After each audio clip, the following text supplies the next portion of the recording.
Hello, my baby gorillas! And I think we're in. Are we in? Let's see if we're live here, guys. Let's find out. Are we there? Oh, are we? No, that doesn't look good. Oh, there we are there. Hello! Hello, hello. How are we all? Good to see you guys. Thanks for so many wanting to find out what the news are. That's the chat on as well, guys. So let me know.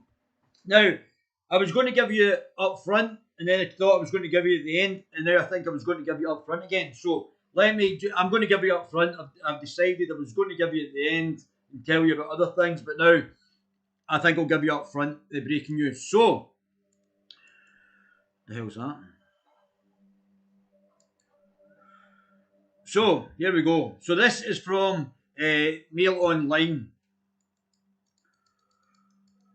Woman who accused Alex Salmond of sexual harassment says inquiry into Scottish Government's botched probe of complaints against him is more traumatic than the High Court trial. Remember, I told you that some of these allegations, there was about. So let me recast this. So when I was at the trial, I was there at the end of the trial, so I didn't see all of the trial. I was only there for the last days. Hello, guys. How you doing, my baby gorillas? Spill the beans. So here we go. Listen to this. So I was only at the last day of the trial and heard the summation of the various allegations against Alex Salmond. And there was two that were relatively serious, although it seemed a bit sort of drunken capers, to be brutally honest, more than anything very serious. But about 7 of them were just sort of about a lot of nonsense. Don't forget there was 10 people complaining, 14 charges. One of them dropped out, and not to mention the fact that the person that Peter Morrell was trying to pressure down in London to bring a case through the Metropolitan Police, didn't materialise either. So that was 2 people who didn't actually materialise in for the remaining 9. So this is a person. So not to mention the fact that Alex Salmond has been found innocent of all charges. There isn't anything that stuck. There was one not proven. That was about as questionable as it all got. Don't forget, Nicola Sturgeon was not meant to bring forward the actual case in itself because Mr. Dunlop QC said not to bring it forward to the government, and Nicola Sturgeon brought it forward anyway. So it's all been kicked out, but this woman's still complaining about the fact that she got harassed. She had her day in court, and she's still complaining after the fact that Alex Salmond was found not guilty of any of these sexual harassment allegations, a lot of whom who were corroborated by other witnesses who said that these things didn't happen. I mean, to groping a woman in front of press would, I think, have been quite obvious that had happened. And I don't think Alex Salmond would have done that, but the other people had witnessed and came forward to speak in Alex Salmond's behalf. So this woman is going after the fact, after Alex Salmond has been found not guilty, and she's still going on about being harassed by Alex Salmond. So this is almost like the witch hunt is continuing against Alex Salmond because they cannot be seen to have lost.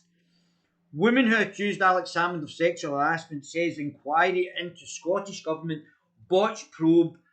Well, it shouldn't have been brought forward in the first place. It wasn't a botched probe. It shouldn't have been brought forward.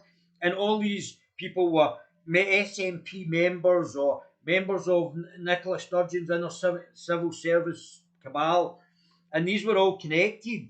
People, the reason that we don't know any of this is because all of the names has been redacted, and we can't actually see the spider's webs of connections. George Galloway's covered if we only knew who these names are. Craig Murray, I think, has got some of these names. I don't think he's released any.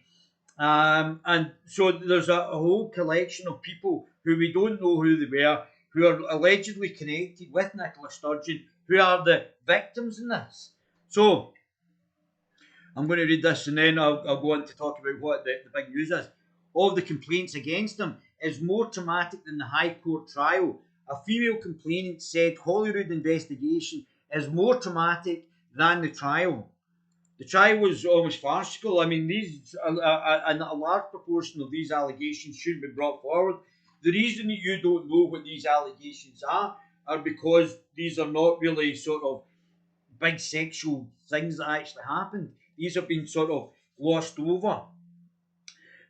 What the underlying accusation was. So you probably don't know what Lady A said or Lady B said, what the actual allegation was of harassment. And you weren't also told that there was a lot of people who came forward on Alex Salmond's behalf to give evidence. That whole section, 3 days of the trial, was basically suppressed by the media. Smoke screens and mirrors. Yeah, exactly. So, but there, even after Alex has been found not guilty or not guilty of all but one charge, and not proven in that one, they're still able to continue on with this sexual harassment and sexual allegations. So they're able to perpetuate it. Their names have been redacted, but they can still go on to persecute Alex Salmond in conjunction with the First Minister. That they can still go on, but he's an innocent man. He's been proven in the court of law to be innocent, but yet they're still going on. This is from February the 14th. Happy Valentine's Day. So this is only 2 days ago. Alex has been found not guilty, and they're still able to persecute Alex Salmond by putting this out in the media. What has to happen is there has to be counter charges of perjury and other things going against the people that brought forward the charges now, and their names not being redacted because it looks like a conspiracy. He challenged the legality of the probe, including if Nicola Sturgeon misled Parliament. Now, we've already gone through that Nicola Sturgeon has misled Parliament multiple occasions now, multiple things. It's not just one, it's like 5 or 6, maybe 7 various allegations that Nicola Sturgeon has made. She shouldn't have brought forward the case. She had a legal team for this. She shouldn't have brought forward the criminal case. The civil case, she wasn't prepared to let go, which Alex Salmond was winning. She lied about the meeting with Jeff Aberdeen and didn't actually record it as parliamentary business. That's 2 separate ones. She said, "Oh, I didn't remember actually attending the meeting." That's 4 at least breaches of the ministerial code. There's other ones as well that we could go through. I think there's another 3 over and above that. Jeanette Cranky is full PR damage control this week, trying to bury Salmond. Well, if you look back in the Wings, if you go back to the Wings over Scotland one, the Wings over Scotland listed all the things that the SNP have tried to stop going into the public domain. The fact that they didn't give out documents and they didn't do this and they didn't do that. Go and have a look at the one after this is finished. Wings over Scotland, the one I did the podcast I did previously, and you'll be able to see the list of the actual documents and things that the SNP covered up in behalf of this tribunal or this trial, these trials, the persecution of Alex Salmond. And this has not been open and transparent. Trying to bury Salmond case with her stunning and brave decision to reopen the schools. Brilliant. Hope this ends the SNP. Well, I don't know if it'll end the SNP, but certainly in the pursuit going to probably end Nicola Sturgeon, regardless even if she wins the next general election. Mark Drakeford is doing the same here at Michael. They are scared of potential general election and losing their power. Yeah, well, I think that's certainly one thing that they are actually afraid of. So this article is by Jack Wright for Mail Online, and this was published on the 14th of September. A woman who accused former Scottish First Minister, a woman who accused former Scottish First Minister Alex Salmond of sexual harassment has found the Holyrood Committee's investigation more traumatic than the High Court trial. The woman seeking anonymously, speaking anonymously to the BBC. So again, Alex Salmond has been found not guilty or not proven of these actual situations. And yet, this woman's anonymity has been protected, and they're not actually. She's able to talk anonymously, and Alex Salmond is going through another trial, another persecution after the fact he's been found not guilty. So this is obviously not fair. This is completely not fair. By Cardona ADA for life-changing gains. Check it out. Remember reading this. Nicola Sturgeon is like the Teflon Don, like with Trump. All gains don't get the jab. So here we go. So a woman who accused a former First Minister Alex Salmond of sexual harassment has found the Holyrood Committee's investigation more traumatic than the High Court. The woman, speaking anonymously to the BBC, said that the Scottish Government let down women who complained because it's unlawful investigation. But there was also there was an internal civil service investigation, and there was also a criminal investigation, both of which Alex Salmond has been found not proven or not guilty of both. And both which Nicola Sturgeon had basically tried to pursue. But she said that the committee inquiry set up to look into the botched investigation of Mr. Salmond has turned the issue into a political fight and suggested any conclusion it reaches will be utterly useless. So let me read that again. But she said the committee inquiry set up to look into the botched investigation of Mr. Salmond has turned the issue into a political fight and suggested any conclusion it reaches will be utterly useless. That's why there needs to be a public inquiry, not a parliamentary inquiry.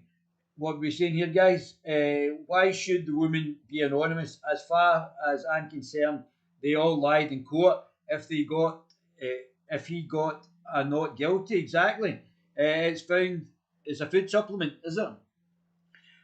So she also denies claims. She also denies claims that there was a conspiracy to target Mr. Salmond, and said it's utterly absurd to suggest. This is where the breaking news is going to come in about this. Remember this part here. She also denied claims that there has been a conspiracy to target Mr. Salmond, and said it's utterly absurd to suggest that 9 women could be persuaded to lie to police to perjure themselves in court.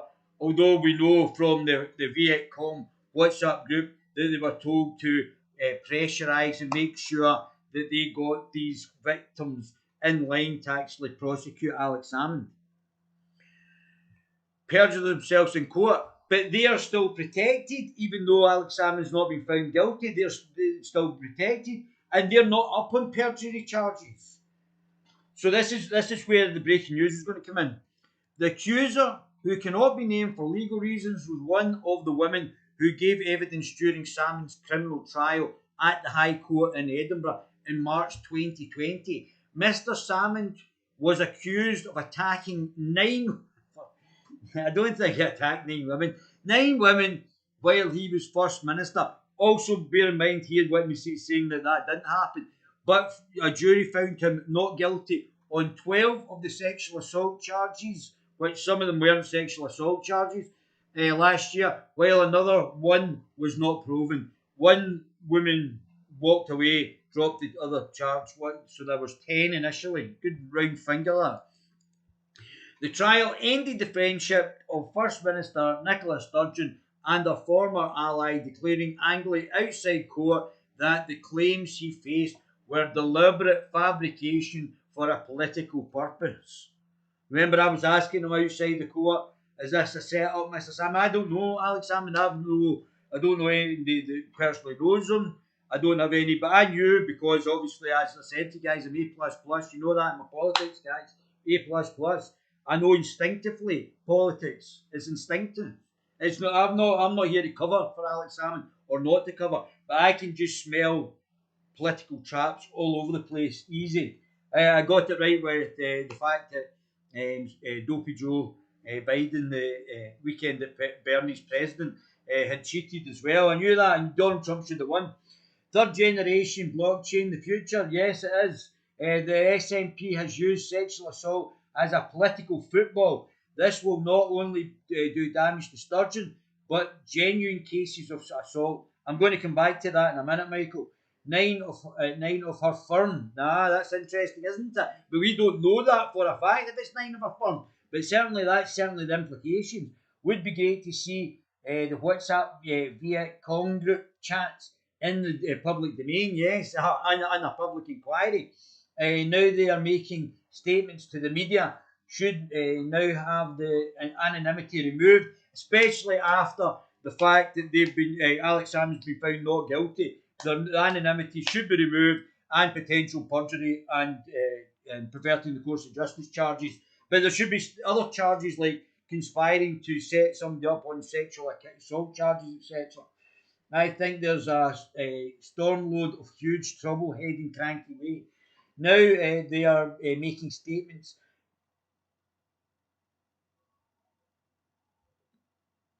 Oh, come on. Well said, that man. Following Justice Kavanagh trial closely. I smelled a bull when Salmond got not. Well, you've got to remember, all of these have been set up for sexual assaults. Trump, Salmond, it's the easiest thing to say. Easiest, that's it. Oh, I was sexually assaulted. I've been assaulted by between 10 to 20 women over the years. And I've never prosecuted any one of them. I've never even complained, but it does happen both ways. You can imagine what the ones say that they have withheld. I bet the ones released are tame compared to the ones withheld. Well, let me continue with this, guys, and then I'll tell you what the breaking news is. Mr. Salmond challenged the legality of the Scottish Government. Oh, hold on. The trial ended his friendship with First Minister Nicola Sturgeon, with her former ally declaring angrily outside court that the claims she faced were deliberately fabricated for a political purpose. Mr. Salmond challenged the legality of the Scottish Government's investigation, and it emerged that the government appointed investigating officer Judith McKinnon. Remember, I told you about Judith McKinnon, she might be in this as well. She's compromised as well. She's politically compromised. So the person who's part of the cabal and the civil servants and the investigating officer, she's part of this alleged conspiracy. Made prior contact with two complainants, so she's already broken her neutrality by making contact with two complainants. Very suspicious. The judicial review was eventually conceded by the Scottish Government, meaning the investigation was found to be unlawful, and Mr. Salmond received £512,000 of your taxpayers' money payout for his legal fees. So some fat cat lawyer got it.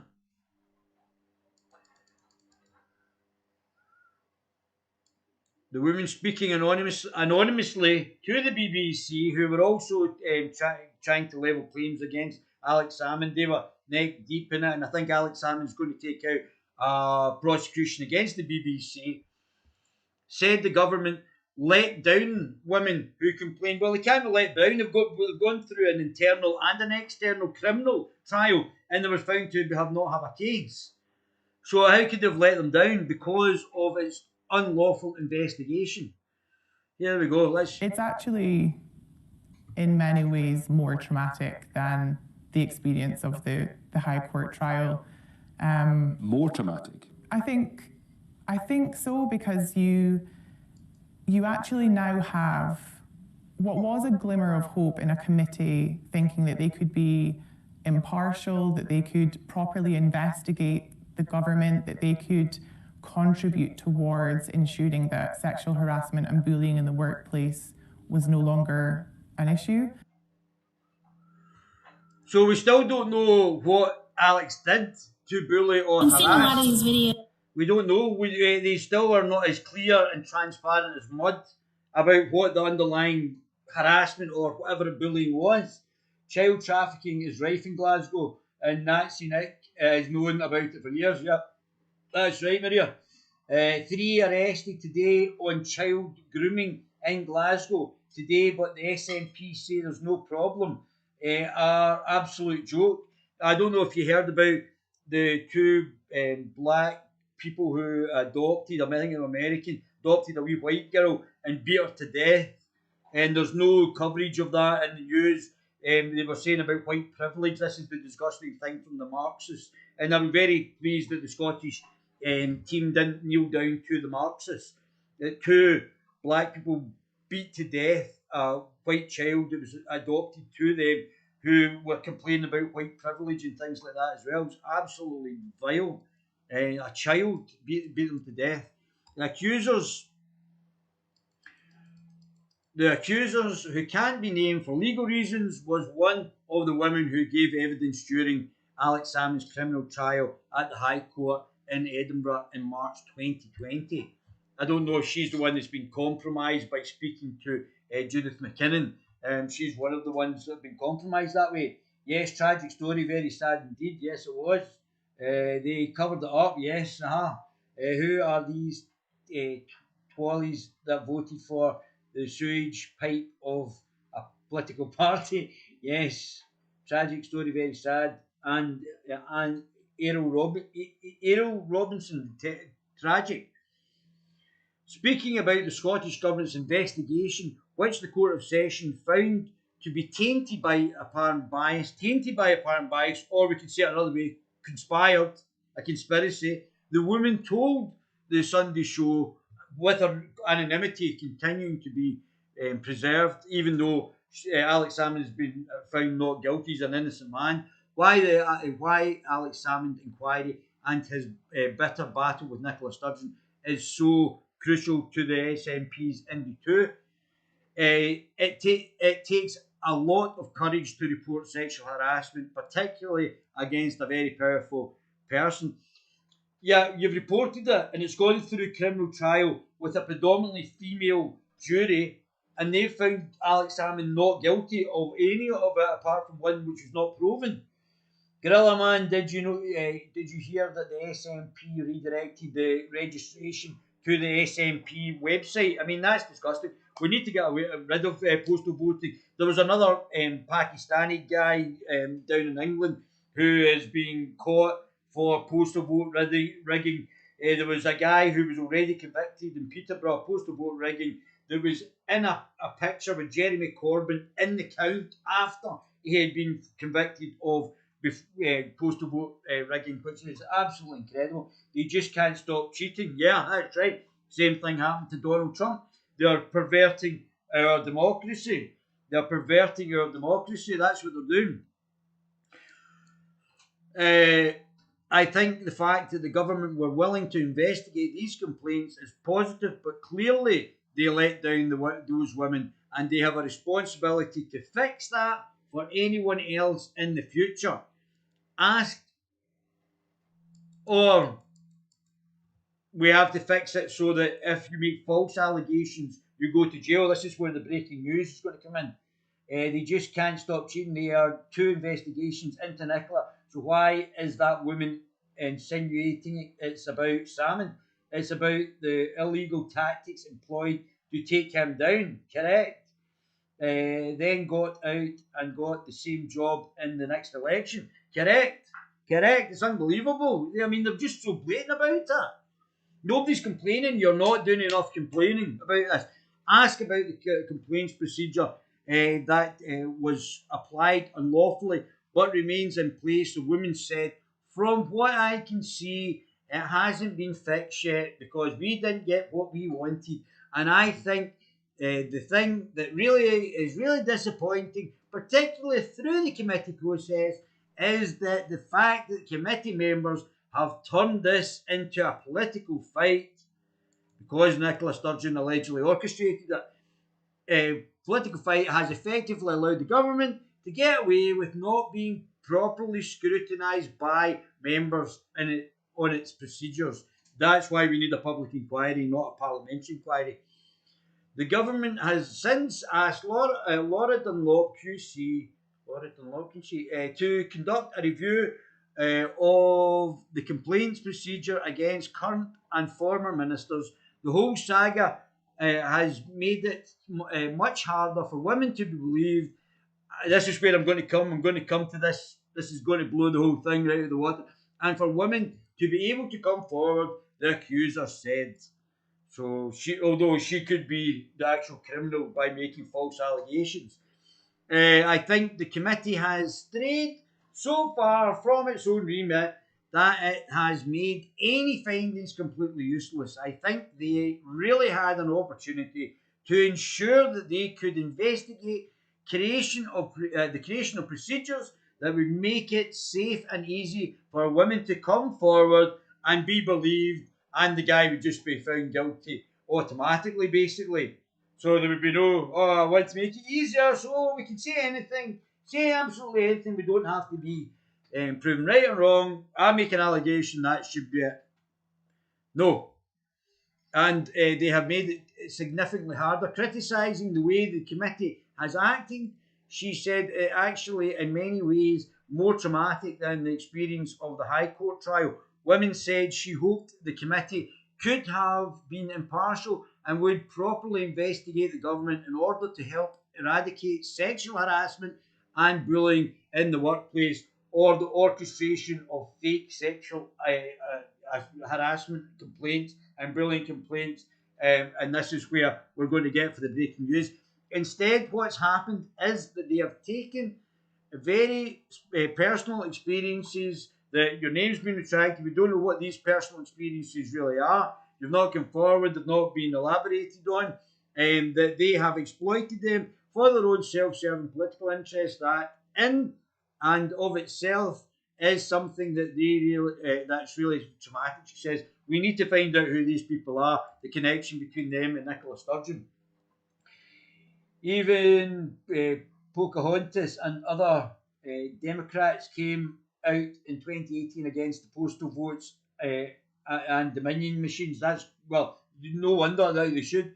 How is Nicola now sacked? How is Nicola now sacked by now? She's hounded Wendy Alexander out of Parliament for £950. This is no democracy, it's a banana republic. I would suggest that's correct.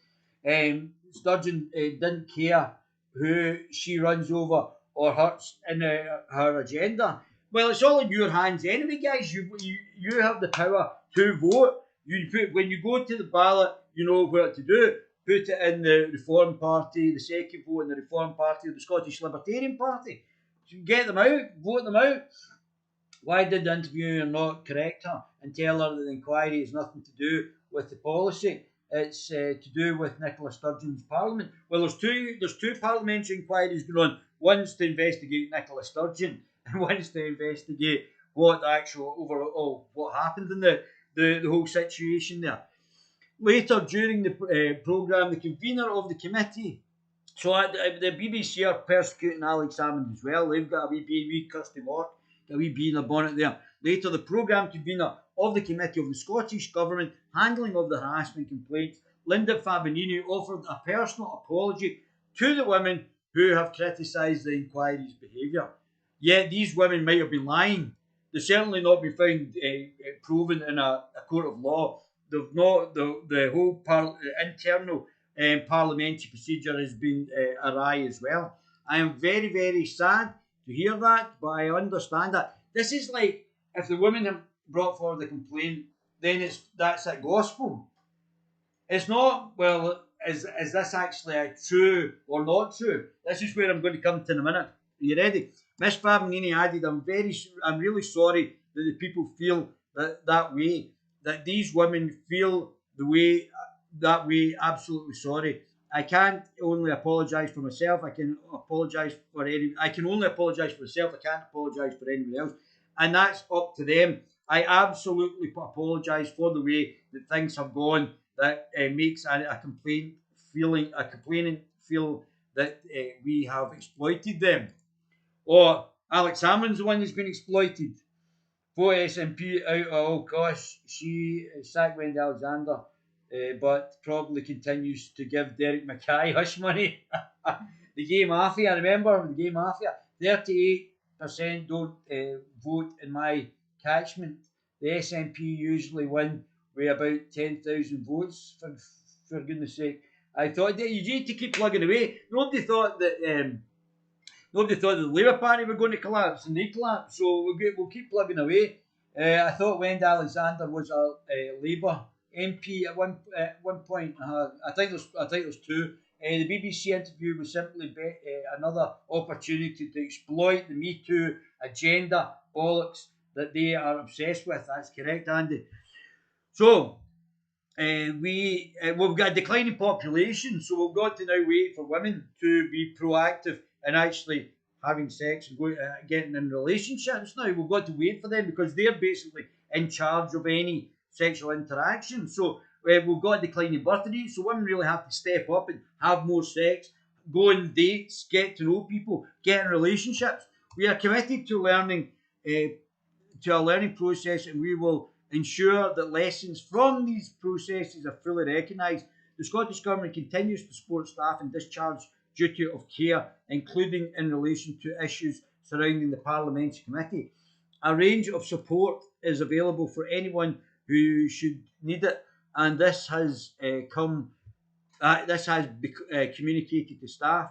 If it comes as Mr. Salmond, well, I would say that it's Mr. Salmond that's the victim now, not the women who have failed to bring any charges against them. So I would say now that after going through the legal process and not one of these accusations sticking, that it could be Mr. Salmond who is the victim and these women are the perpetrators. So we're protecting the perpetrator's anonymity and we're protecting the allegations after it's been through a legal process. So many Labour jumped ship to keep their jobs. Humza was asked today how many genders there was. He probably thought women were property, being a Muslim, so he probably would only say one. There are only two. The Spectator won Islam, that women are property of men, I think. I think that's how it works. The Spectator won a legal battle, and that could pave the way for the former First Minister to give evidence and make incendiary claims about Miss Sturgeon. Mr. Salmond refuses to go to the Holyrood Committee on Tuesday after officials refused to publish his submissions that declare war on his successor. But this may change after the magazine's big win at the High Court on Tuesday and Thursday. A toxic feud between Scotland's First Minister and her predecessor threatens to spiral out of control and wreck her push for Indy 2 with their battle royale, already shaving 4% off the support for Scottish independence in the past month. Mr. Salmond has accused Ms Sturgeon of making untrue and untenable claims about their 2018 meeting at her Glasgow home, where they discussed sexual harassment claims against him. If proven she lied to the Scottish Parliament, Ms Sturgeon, Mrs Morell, may have breached the ministerial code. I think we definitely think she has, and could be forced out of office. Mr. Salmond's allies, and Georgie Porgy Galloway is one of them, our allies believe she was conspiring against him to cement her position as the SNP leader. Judge Lady Doran agreed to amend a loosely worded court order imposed after Salmond's trial, where he was cleared of 14 sex attacks after an application by the Spectator and its publisher, Fat Andy Neal, founder of the new GB News TV channel based around the Guerilla TV channel. The inquiry committee has claimed the order prevented it from publishing Mr. Salmond's evidence, including a dossier of claims about Ms. Sturgeon, Mrs. Morell, and now his lawyer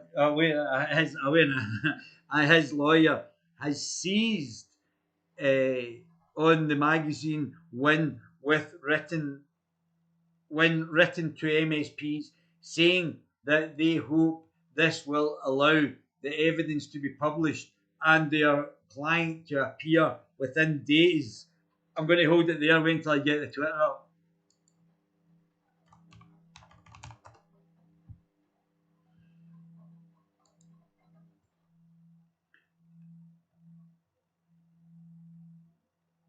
This came out on Valentine's Day, and I thought this was actually brilliant. I don't know how many of you will understand it, but I just thought this was absolutely hilarious.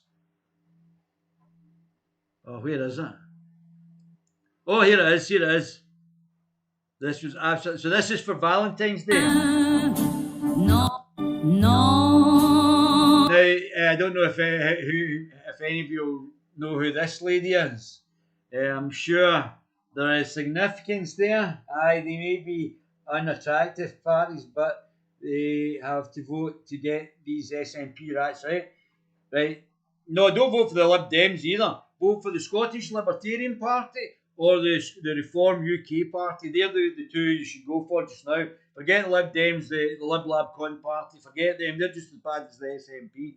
So see if you know what this is about. This is for Valentine's Day. This is absolutely a wee French fancy. Ready? Non, rien de rien. Non, je ne regrette rien. Non, rien de rien. No wonder she's so keen in Europe. Non, je ne regrette rien.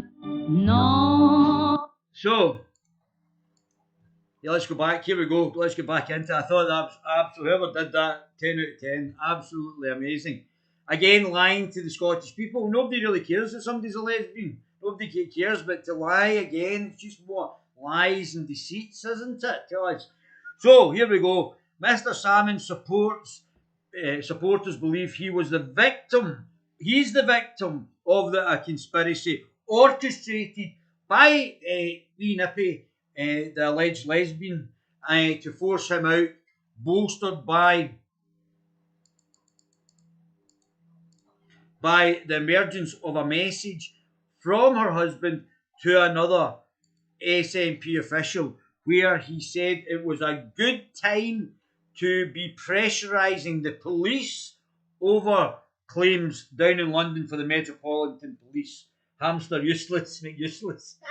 Brilliant. I got a Valentine's card from Fiona Hislop.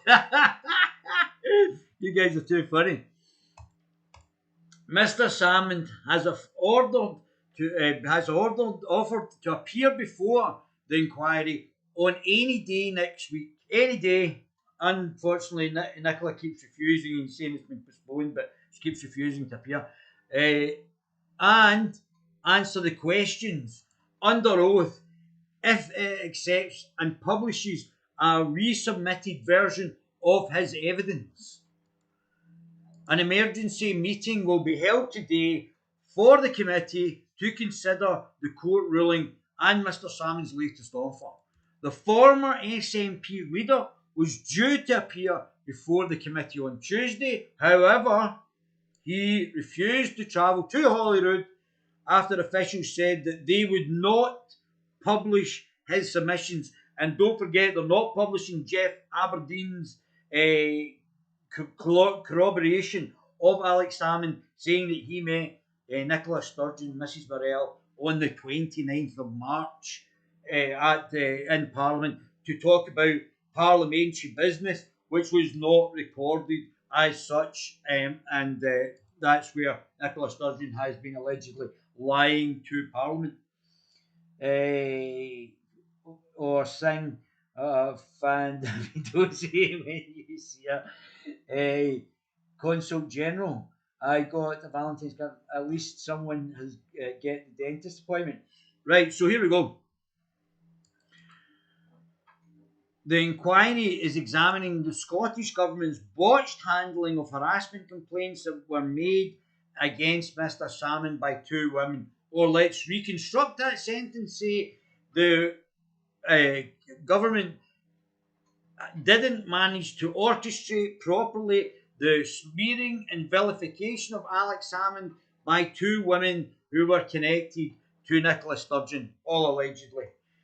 He had the exercise set aside after a successful legal challenge, with officials conceding it had been unlawful and tainted by apparent bias, or let's change that to conspiratorial opportunity to destroy Alex Salmond.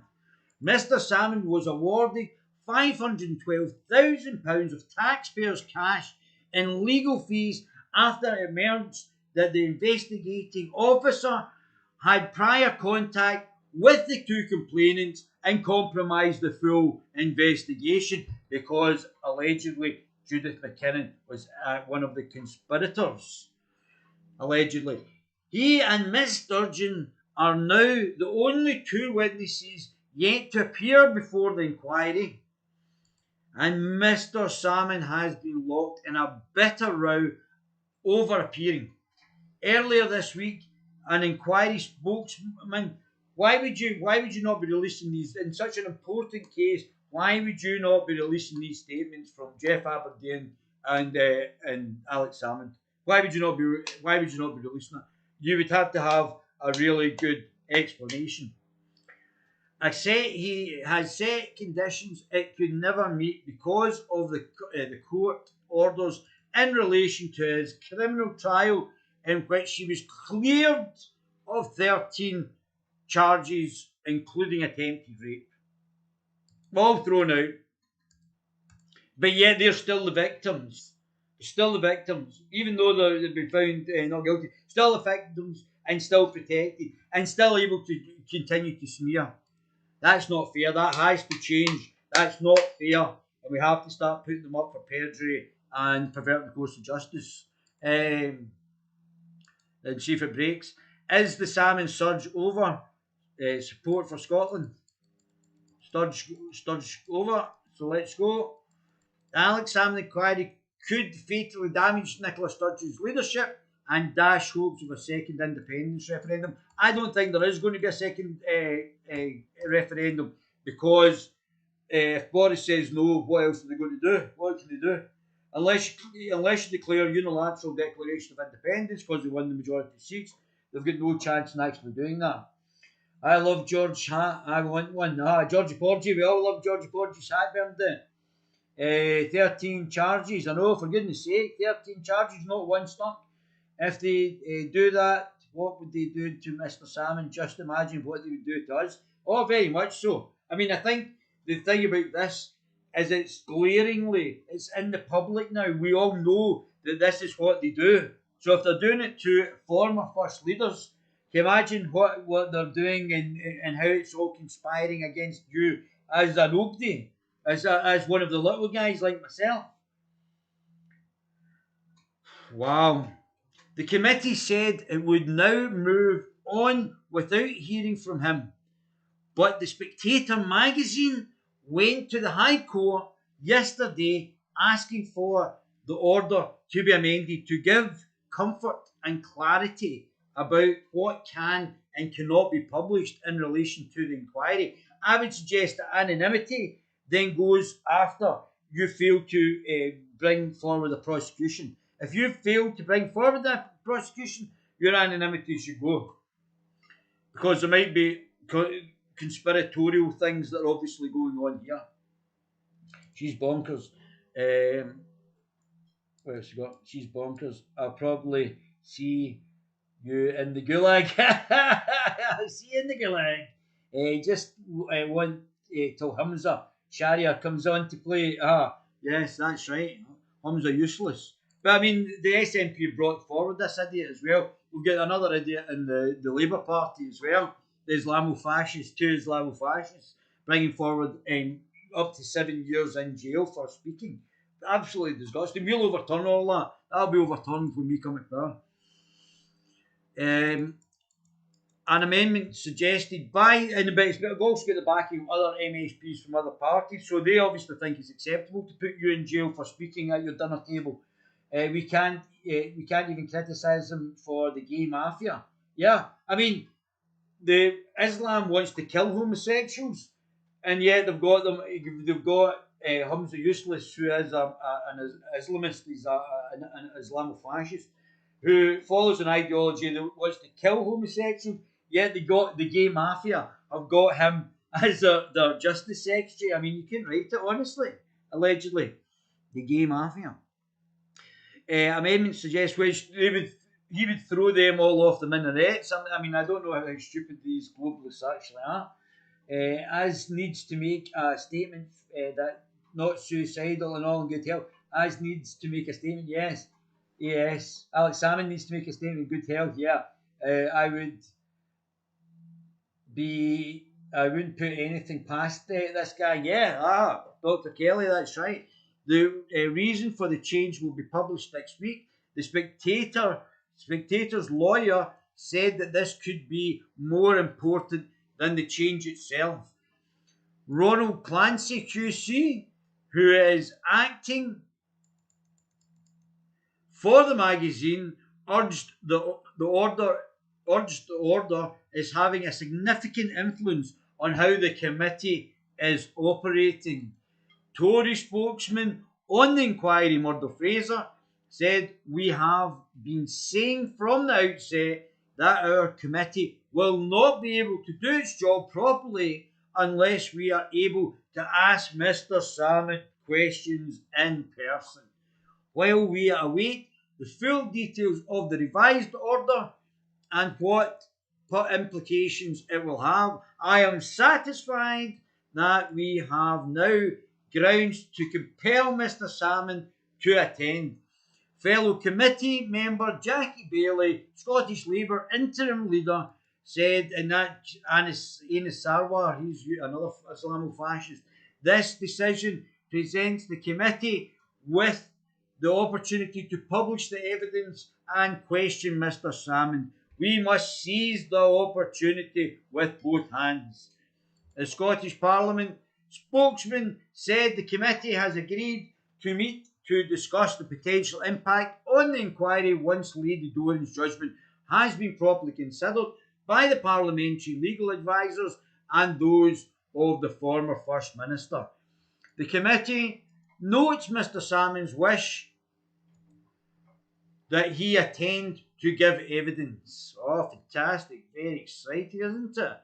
Early this week, Scottish Tories called for the police to probe Ms. Sturgeon's husband, Miss Sturgeon's husband, Mrs. Morell's husband, over his dismal and shifty performance after he was grilled by Holyrood Inquiry about a secret meeting she had with Alex Salmond. I'm going to skip down there. Let's not forget about Peter Morell. So let's go back up here and let's see this is the sequence of events. Oh, this is allegations, discussions, denials, and forgotten key meetings between Sturgeon and Salmond. November 2017, allegations regarding Alex Salmond's behaviour are raised with SNP by Sky News. Nicola Sturgeon said she spoke to him about this and he denied it. No further action was taken. March 29, 2018, Ms. Sturgeon meets with Jeff Aberdeen, who's is being retracted. His evidence is being retracted, not given out to the actual public in the public domain. That corroborates Alex Salmond's meeting on this day with Miss Sturgeon, Mrs. Morell, in her Scottish Parliament office, where she has admitted they discussed the possibility of a meeting with Mr. Salmond. Ms. Sturgeon, Mrs. Morell, after initial forgetting about this meeting, she said there were suggestions that the matter might relate to allegations of a sexual nature. I wonder if she will do a bill. It was not me. I would not ever do that. Oh well, actually I did. I like to thank my husband for failing to help me get out of this. I don't understand why MSN can defend her on this, because she's a globalist shill. She's shilling for the globalists, and that's why the BBC and other periodicals will do that, because she's a shiller. She went to the Council on Foreign Relations to pay homage before she started as the First Minister. And she's been shilling for the globalists, and that's why she's a pro-European, shilling for the globalists ever since the moves towards a one world government. And they don't care about your democracy, the globalists and the corporatist fascists don't care about you as an individual. Don't give up your guns. Don't actually allow the state to actually dictate. Never give in. Davy, she's pro-Remain and SDG are right up her ass. Ah, that's right. The MSN is complete toilet. Yeah, just stop consuming them. If you don't agree with them, stop consuming them. That's the worst thing you can do. Once you stop doing it, that will go right down the tubes. And then something else better might come out of it. April the 2nd, 2018, Ms. Sturgeon, Mr. Salmond met at the First Minister's home. Oh, I don't know if it was there, might be there. Mr. Morell was, it might be there, might not been walked in later. The end of it wasn't party business. It was parliamentary business, which should have been recorded in that case. Up for perjury. Oh my goodness. This is the first time. I spoke out of turn, saying that the Met Police are just angry with Alex. The Met Police should be investigating them. Let's try and find somebody down there that we can pressurise the Met Police to get another charge on Alex Salmond. But no, it's definitely not conspiracy. It's not orchestrated, not at all. Just misspoke. Just angry misspoke. I don't know why you think any different. Just angry misspoke. I don't, that's it. What's the problem?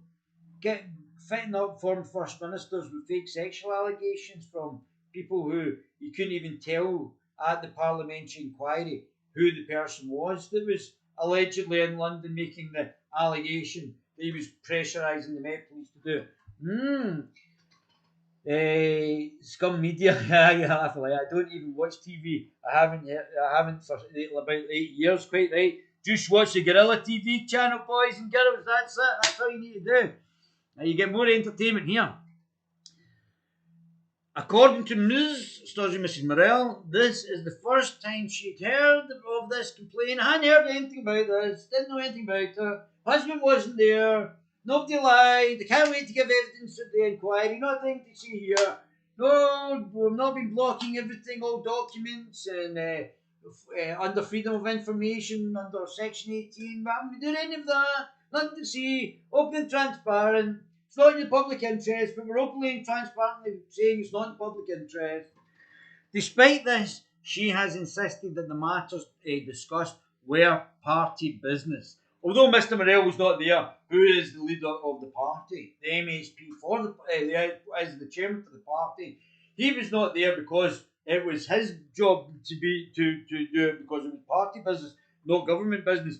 But Mr. Morell is saying it's government business, not party business. Make up your mind what business was it. I would suggest it's both.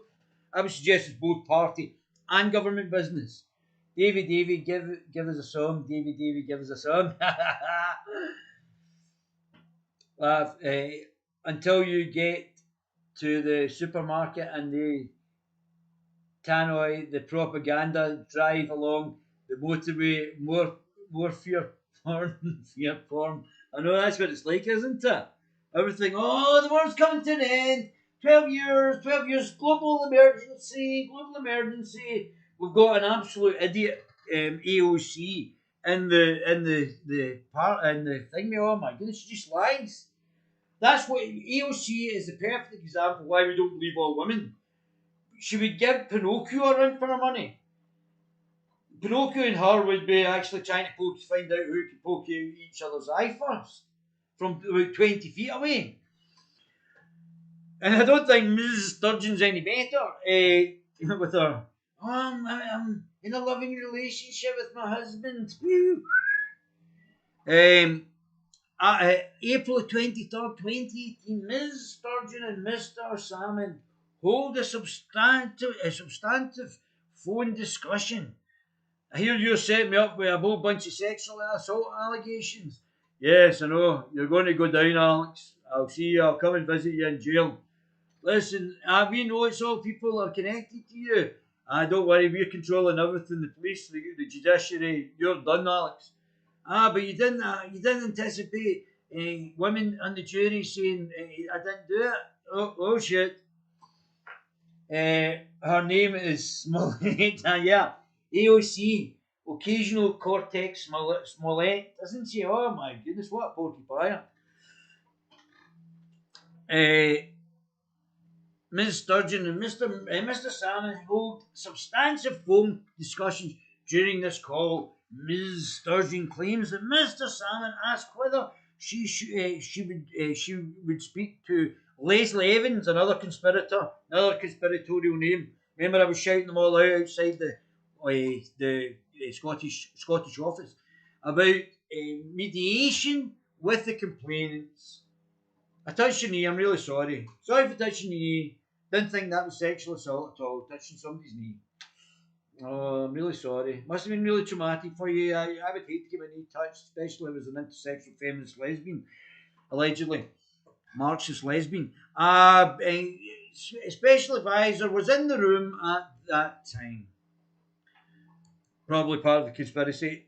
June the 6th, 2018, Ms. Sturgeon writes to Mrs. Evans to inform her that she has held discussions with Mr. Salmond.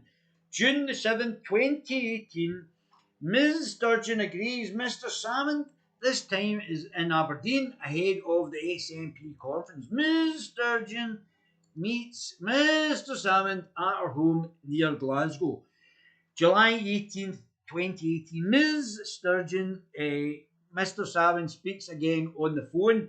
Ms. Sturgeon says that by this time she was anxious as party leader. We haven't orchestrated this at all. There's not been any pressurisation in the Viet Cong WhatsApp group. Nothing to see, open and transparent. We've not been withholding all the documentation. No, there's been listed in Wings Over Scotland's website. Nothing to see here. To know whether his handling of the matter. No, we're not trying to put Craig Murray in jail because he knows who the women potentially are that made the complaints and the connection between them and Nicola Sturgeon. Nothing to see of the matter meant it was likely to become public in the near future. This is the last time Mr. and Mrs. Sturgeon will speak.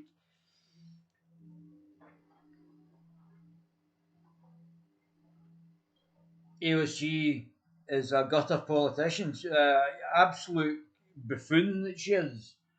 AOC is evil and nasty women. There should be consequences for people who lie in politics. There should be consequences. She should be disciplined.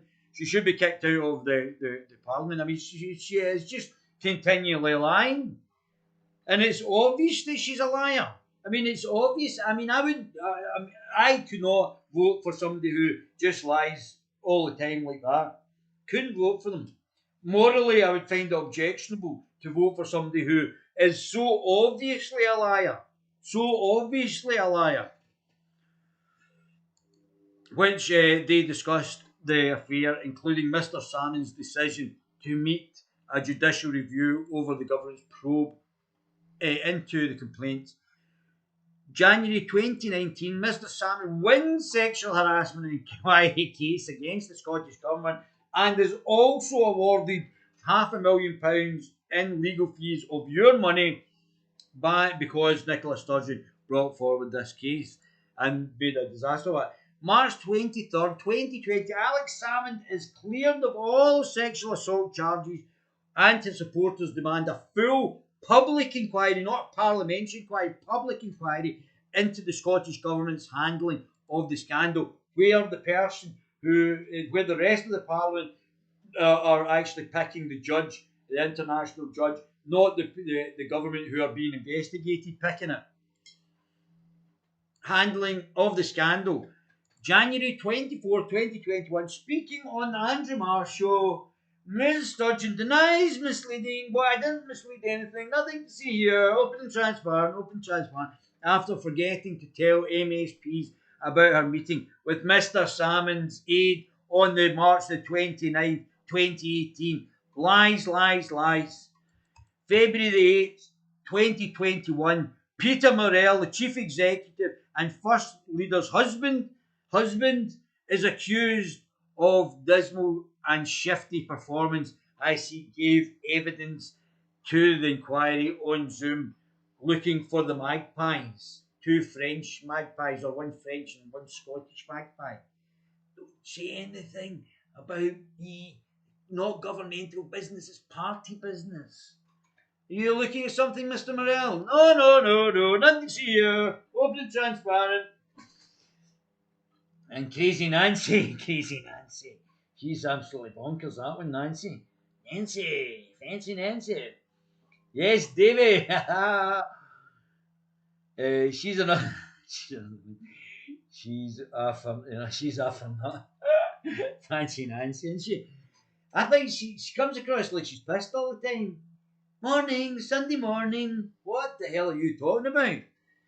Two probes into Donald Trump. Donald, if I was you, I would come back. If you're in good health and you can be bothered doing it again, definitely come back. The fun we're going to have for you coming back. But what you need to do is, in the swing states, you have to make sure that any sort of election now takes into consideration removing postal votes, removing the balloting systems, remove all of that. Nancy, the vodka alky.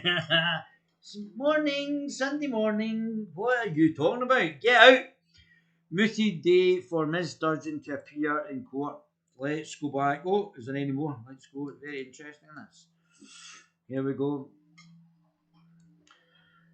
Peter Morrell, the SNP chief executive, was accused of a master class of evasion. Oh, look at the magpies. Oh, there's two magpies. One for sorrow, one for joy. Linda Favanini trying to chastise Murdo Fraser for asking questions. And Mr. Morrell, we're looking at magpies. Oh, you've been coached there, Mr. Morrell. No, open and transparent. Masterclass in evasion. He was recalled to the inquiry after giving contradictory evidence between him and his wife, evidence during his previous appearance before MSPs. He denied perjury and rejected the idea he was being coached by Nicola Sturgeon and her journalist friend, after a French journalist friend, by someone off screen. No, we're open and transparent. Don't say anything about it being a parliamentary thing, you idiot. You're getting me hung. During the Zoom evidence, the row over Mr. Morrell's evidence centres on a meeting between his wife and Mr. Salmond at their Glasgow home on April the 2nd, 2018, which she said was the first time she had heard about the sexual harassment. Hand set it up, even though Jeff Aberdeen was at a previous meeting on the 29th of March. I don't remember that. Don't remember. Amnesia. I was drinking that ouzo with all the rest of the people, civil servants, and we all forgot simultaneously. We all forgot, didn't know what we were doing. We're all completely, can't remember. And that's why we're going to cover up Jeff Aberdeen's testimony to the committee, because we're open and transparent. The public don't need to know this. We don't need to know Jeff Aberdeen's statement saying that I was told on the 29th of March and I may have been lying to the Parliament. Don't need to know. No need to know for the public. Open and transparent. Can't wait to come to the inquiry. Can't wait.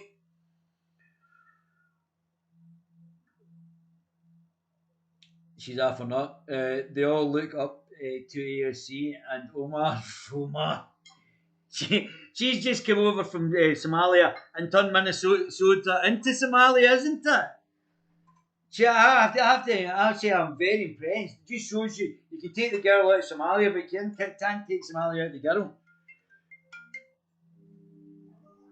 I'm doing a call. So just absolutely screwed me up there. Here we go. Morrell's ready. It really is a dumbass. Just the impression I'm getting. Did you see something to your left? He looked to his right. Oh dear. He was shifty as, also obviously lying. He was smirking, bald head, pure deflection. Maybe this will put the gay and the Irish mafia in the councils in their place. Morell was definitely being coached. Morell was getting his cue cards from the tennis. Little mod conditions known as a bias. So, don't say anything about it being a parliamentary inquiry, you idiot. Well, but then there's questions. It's now potentially going to police and then to the Crown Office, but there's already questions about the Crown Office's impartiality and whether or not they'll bring forward a perjury charge against Mr. Morell. Because they look like they've been compromised. Harassment complaints made against her predecessor, but in her submission to the inquiry, Ms. Sturgeon, who will appear in person next week, conceded she forgot about a meeting with a former aide to Mr. Salmond 3 days prior, where it was discussed. 3 days prior. I forgot, didn't know. Nothing to see here. Open and transparent. Come look forward to the committee. Open and transparently. We're going to submit. We're going to stop the documents from being released, but we're open and transparent. Open and transparent. The critics say that shows Miss Sturgeon's written evidence to MSPs was a pile of nonsense. I think there's a few other Glaswegian terms that would be slightly different. While there are also questions over whether the court of session was misled, she has flatly denied being responsible for misleading the authorities. She is the authorities. I misled myself. Oh, God, I totally believe this. Alex Salmond's guilty, even though he's found innocent. Let's just stick on the BBC. Everybody will believe that. Not everybody's all leaving the BBC. You stick in the BBC, people will just slap it in. Even though he's found not guilty, open and transparent, despite being the SNP's chief executive and husband. I was at my friend's journalist friend's house. I didn't see him that day. All party leaders. Mr. Morell insists he knew nothing about talks, what they were about. I know nothing. I walked in late. Wasn't even there the first time I said that, but then I discovered that I'd walked in at the end, just said hi there, Jeff, hi there, Alex, hi there, what's your name again? Oh, my wife, hi there, Mrs. Morell, Mrs. Sturgeon. But I didn't say anything more than that. I just said hello to you all. I was trying to get changed. No big deal. What's the problem? My wife forgot about the meeting. She can get like that sometimes. She forgets about where she's actually staying. French journalist, etc. Let's create an MI8 and copyright it. Ken from Korea looks on a way envy at thin lips. You may as well have the MFI agent in the Crown Office. It's becoming a pile of firewood. But Mr. Morell was recalled to the inquiry on Monday morning after giving contradictory evidence during his previous appearance before MSPs in December. He initially told the committee, in examining the Scottish Government's botched and unlawful investigation of Mr. Salmond, he was not at home. I wasn't at home. Walked in later. Walked in at the end. Thought I wasn't there altogether the first time, and then I discovered I had walked in at the end.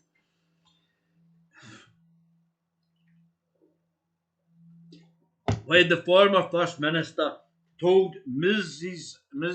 Morell about the claims he sexually harassed women, although he's been found not guilty. But in a later answer, for both trials, but in a later answer, Mr. Morell revealed he came home while the meeting was taking place on the 2nd of April 2018. I came home. Then I went, got changed, said hello to Alex and Jeff. Hi there. My wife might be trying to set you up with a whole series of fake sexual allegations, but nice to see you, Alex. How you doing, Jeff? Good to see you, boys. I'll just go away and get changed. I know what she's up to. allegedly. During his second appearance before the committee this week, Mr. Morell refused to give a yes or no answer when repeatedly asked if he gave false statements about the meeting. Did you not? Do you want to do it in court? Do you want to say yes or no in court? 5 years for perjury. This is a biggie. So Murdo Fraser's referred this back to the Crown Office to see if there's a perjury case.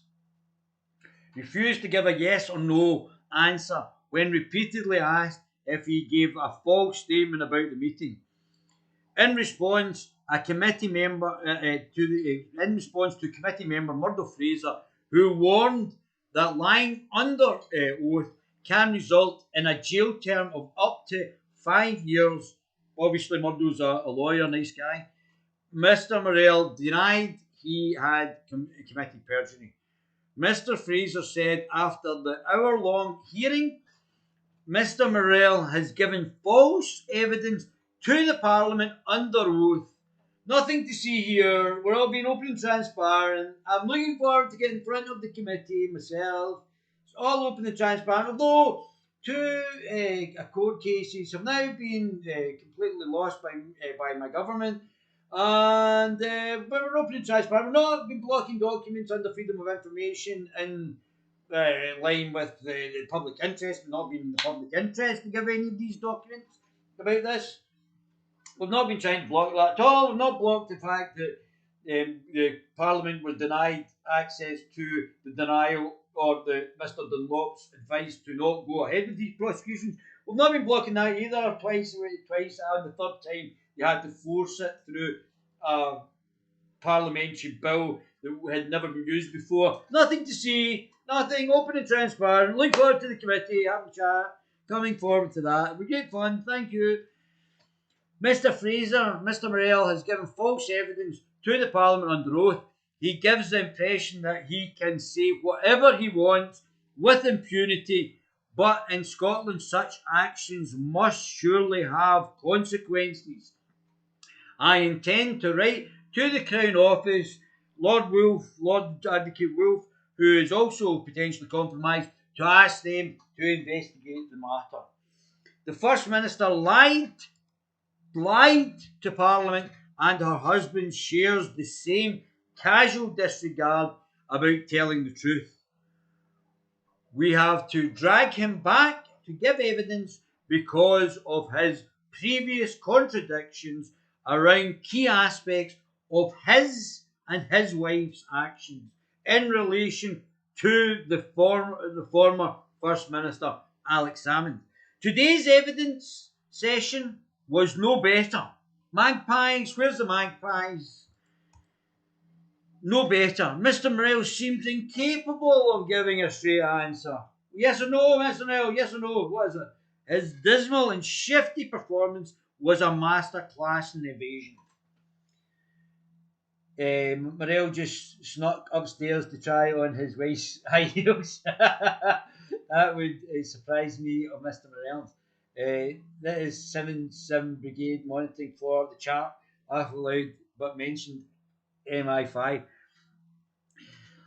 Last month, SNP ministers were accused of trying to block a deeper investigation into whether Ms. Sturgeon misled Parliament after her close ally refused to widen the probe into Alex Salmond affair. Let me just read that again so you get it. You get this. Last month, SNP ministers accused of trying to block a deeper investigation into whether Ms. Sturgeon misled Parliament as her closest allies refused to widen the probe into the Alex Salmond affair. Murdo Fraser has agreed with me. He's saying that we need a public inquiry into this fiasco. And he agrees with me because obviously knows I'm great for doing F all. Morell just snuck upstairs. That wouldn't surprise me, Morell. The 7-7 Brigade monitoring the chat. Boys Brigade, Mr. Mackey's Paisley Division. First, Nicola Sturgeon with Alex Salmond while on the 2015 general election campaign trail in Inverurie and Gordon. Happier times between Salmond and Sturgeon. The Fish Wars now, it's called the Fish Wars. We have now entered the Fish Wars. How would Scotland vote in a second referendum? 57% yes. So that's quite substantial lead now, turn around by 10 points. A January 21 poll by Savanta Comrades has found 57% of Scots back independence, not independence being governed by Europe, it's just switching masters to the unelectable 28 commissioners who would be dictating your legislation. You're pandering to the globalist shill, like the Nippias, while 43% back staying in the UK. I think that'll probably be tighter than that. I don't think that'll be what it'll be, but I think if there was a second referendum, Scotland might get independence. A whole house of gay cards is falling. I've never been asked. Those polls are full of nonsense. So, Deputy First Minister John Sweeney, who's also been covering up for Nicola Sturgeon's ass, he's been, oh no, look over there, look over there, look over there. I'm going to get the Crown Office under Lord Advocate James Wolfe to retract information in the actual parliamentary documentations. And he'll do that, Mr. Wolfe. And Fat Andy Neil has to take them so that the committee is then not blocked by Lady Doran. So Alex Salmond can now give the full evidence to the committee. Has refused to request a ministerial code of conduct probe to be widened after Ms. Sturgeon's, because he's contracted it so that she will not be found guilty of breaching the ministerial code, rather than actually opening up to all allegations of breaches that she's done. So John Sweeney shouldn't be the one who's actually conducting this or orchestrating this. It should be the rest of the Parliament, because the investigation is into the government. So it should be the rest of the other parties who then decide amongst themselves if it's a probe into the government, not the governing party who's been investigated, who can then cover it up. Former mentor Mr. Salmond accused the First Minister of repeatedly misleading Parliament. Tory Murdo Fraser said the SNP are blatantly trying to block this investigation. If you go back to my previous podcast, Wings Over Scotland, it gives you a full list of what the SNP have actually blocked. Very good compilation there, guys, from the Wings Over Scotland.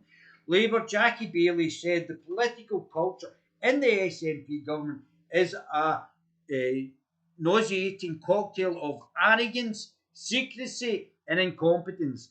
Mr. Sweeney has refused to widen the probe into whether or not Nicola Sturgeon's breached the ministerial code over the Alex Salmond affair. Why is Mr. Sweeney, the deputy leader of the SNP, got anything to do with how wide this probe should be?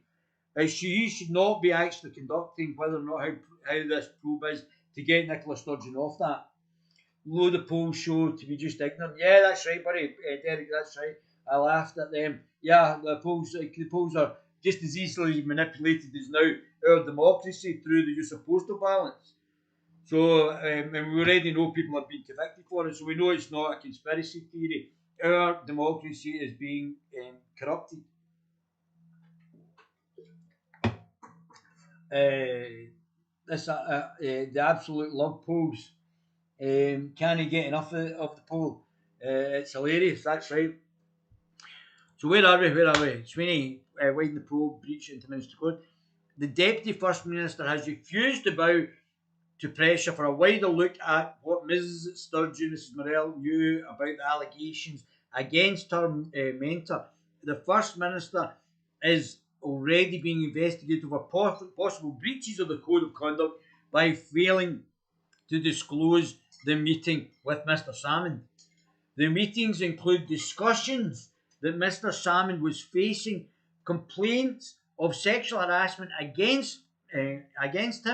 Mr. Salmond has claimed that the Scottish Parliament was repeatedly misled on a number of occasions by Ms. Sturgeon about a meeting he held with her on April 2018. Members of the committee holding an inquiry into the handling of the harassment complaints against Mr. Salmond, have asked for the probe into Miss Sturgeon to include new revelations. Miss Sturgeon has insisted she did not mislead the Parliament and hit back at the claims from her predecessor. She said that there are matters that are under investigation both by a parliamentary committee on inquiry and also by an independent advisor on matters relating to the ministerial code.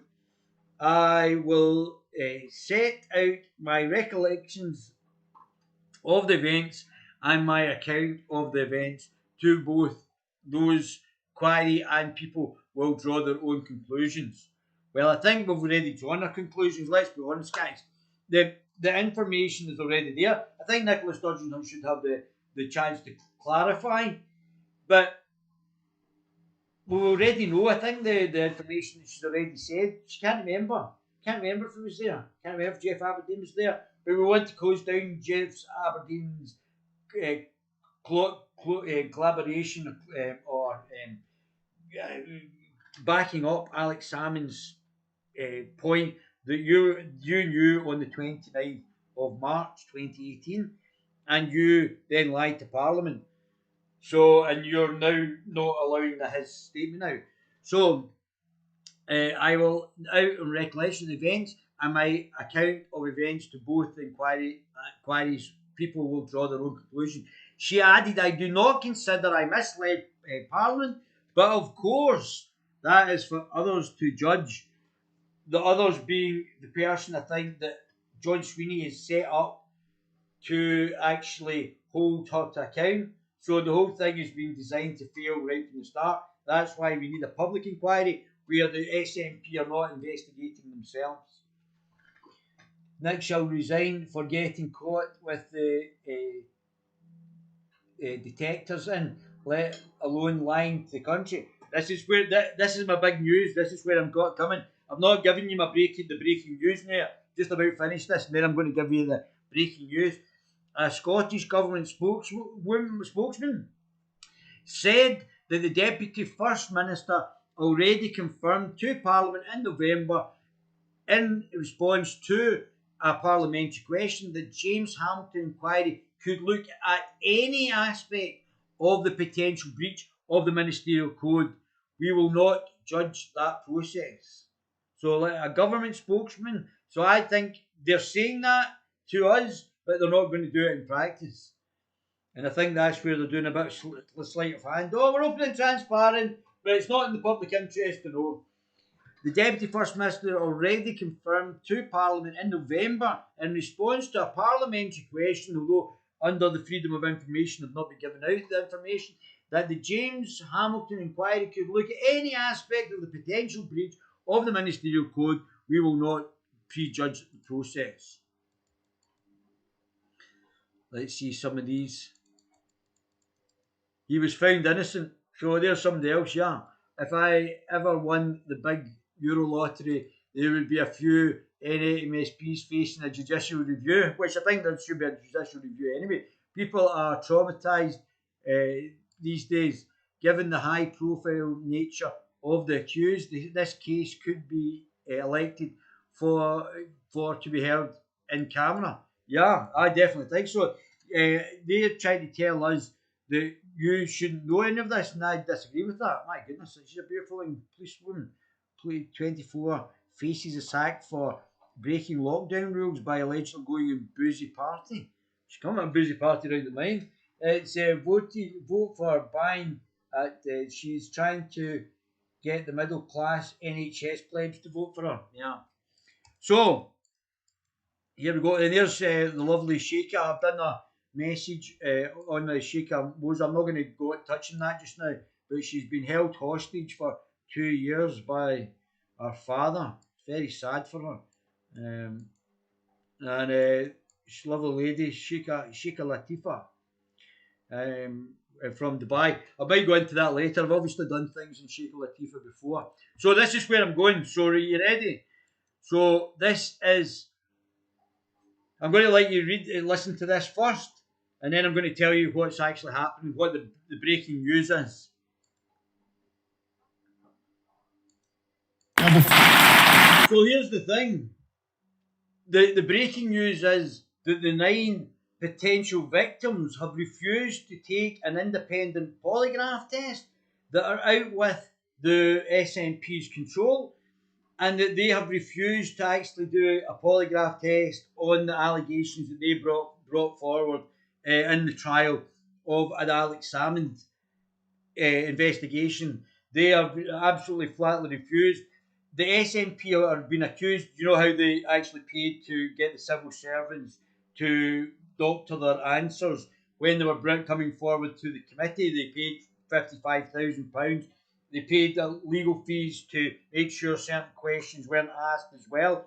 They have now potentially going to try and get the actual victims to a polygrapher so that they can help manipulate the polygraph test so that they don't actually have to do them.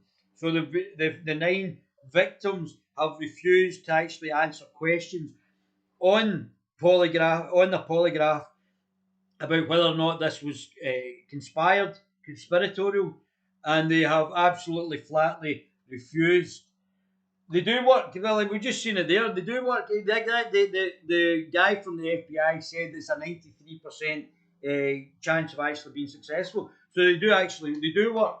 It's just that they don't want to do that. And we'll find out anyway. If they get 9 people, that's quite a large group to actually get a successful chance of actually getting the polygraph to work. So they do actually work. They can be beaten, but they do actually work. So they've refused, the 9 people have refused to actually do a polygraph test, because obviously if they do, they'll be up in perjury charges and the whole thing will actually come out on the back of that. So they've refused to do it with a person who's a polygrapher, and those victims have actually refused to actually do the polygraph test. If it doesn't work, then we'll soon find out it doesn't work, because 9 people passing polygraph tests is a lot of people to pass a polygraph test. The man that invented the polygraph test was FBI said he didn't. Yeah, they do work. I mean, I could show you examples. There's a woman who killed her 2 children, drove them into a lake, and she said somebody else had taken them, and she was kept failing the polygraph test. Check it out, man. Sure, it's on YouTube. Let's have a look at them.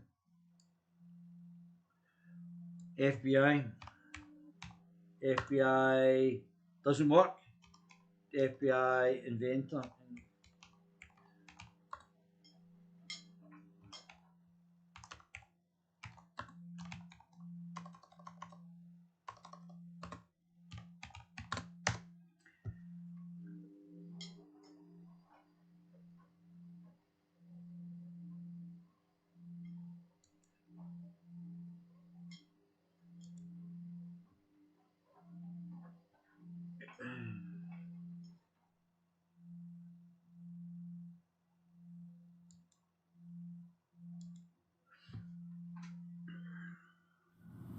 Concepts can be esoteric and maybe abstract at times, and so having a video to go back to and watch a couple times maybe helps you better wrap your head around it. So let's take a look at these concepts and see if I can help us make heads and tails of it, and hopefully I'll leave you better than I found you. A small disclaimer here. The material I present is not necessarily reflective or does not necessarily reflect the opinions of Hans, Handler, and Hartwig. That's an LLC to which I belong. The American Polygraph Association, for whom I'm the editor, and the American Association of Police Polygraphists, for whom I am the Research and Information Chair. And I want to just give a shout out to my dear friend, Dr. Charles Hans. You've got to remember as well, who is these should be part of the overall armory of the police. Nothing, even DNA evidence, nothing is foolproof. These will give an indication of lies they're actually having. watched a while back. If you send us a link, mate, we'll put it up. Send me a link of what it is, and I'll put it up if you can get it on YouTube. Why would we go TV to accuse someone? Why would you go on TV to accuse? You'd go to the police. Exactly. So this is why we want to. If it's my word versus yours on a sexual assault, we have to get some alternative way of actually finding out what it does. And the polygraph test is the only other way of actually trying to find that out. If somebody fails and somebody succeeds in the polygraph test if they brought forward the false sexual allegations, then they should go to jail. And the person, both one's failed, one passed, whatever it be, whether it be the accused or the accuser, one of them will potentially fail the polygraph test, and then they should go to jail. It's a much better way than just, oh well, he said, she said, because we've still now got the victim or the victims coming out and actually saying, oh yeah, this did happen after he's been found not guilty in a court of law. So there has to be another way of actually doing this. And if they fail the polygraph test, they should be up in court in perjury and perverting the course of justice. And also have questions asked on whether or not this was actually done as coordinated. So there has to be ways to actually have the polygraph test to find out if this has been coordinated as well. So that it's a much better way, and it's a bigger sample of using the polygraph test over a bigger sample. 9 people is quite a lot to find out if these people should be up for perjury or not. Gav McInnes has a video on polygraphs. Is he?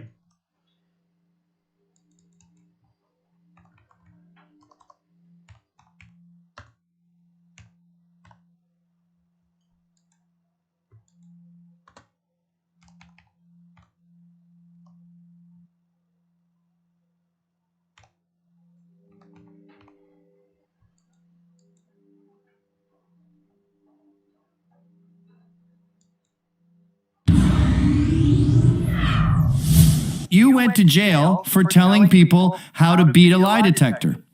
Well, actually, they had to work it around where I went to jail for witness tampering. Now, of course, these guys weren't witnesses to anything, but that's another story. In fact, we can make a whole big documentary about that. But yeah, I went to jail, and this is from the guy who was behind all the whole Operation Liebusters that ended up putting me in prison.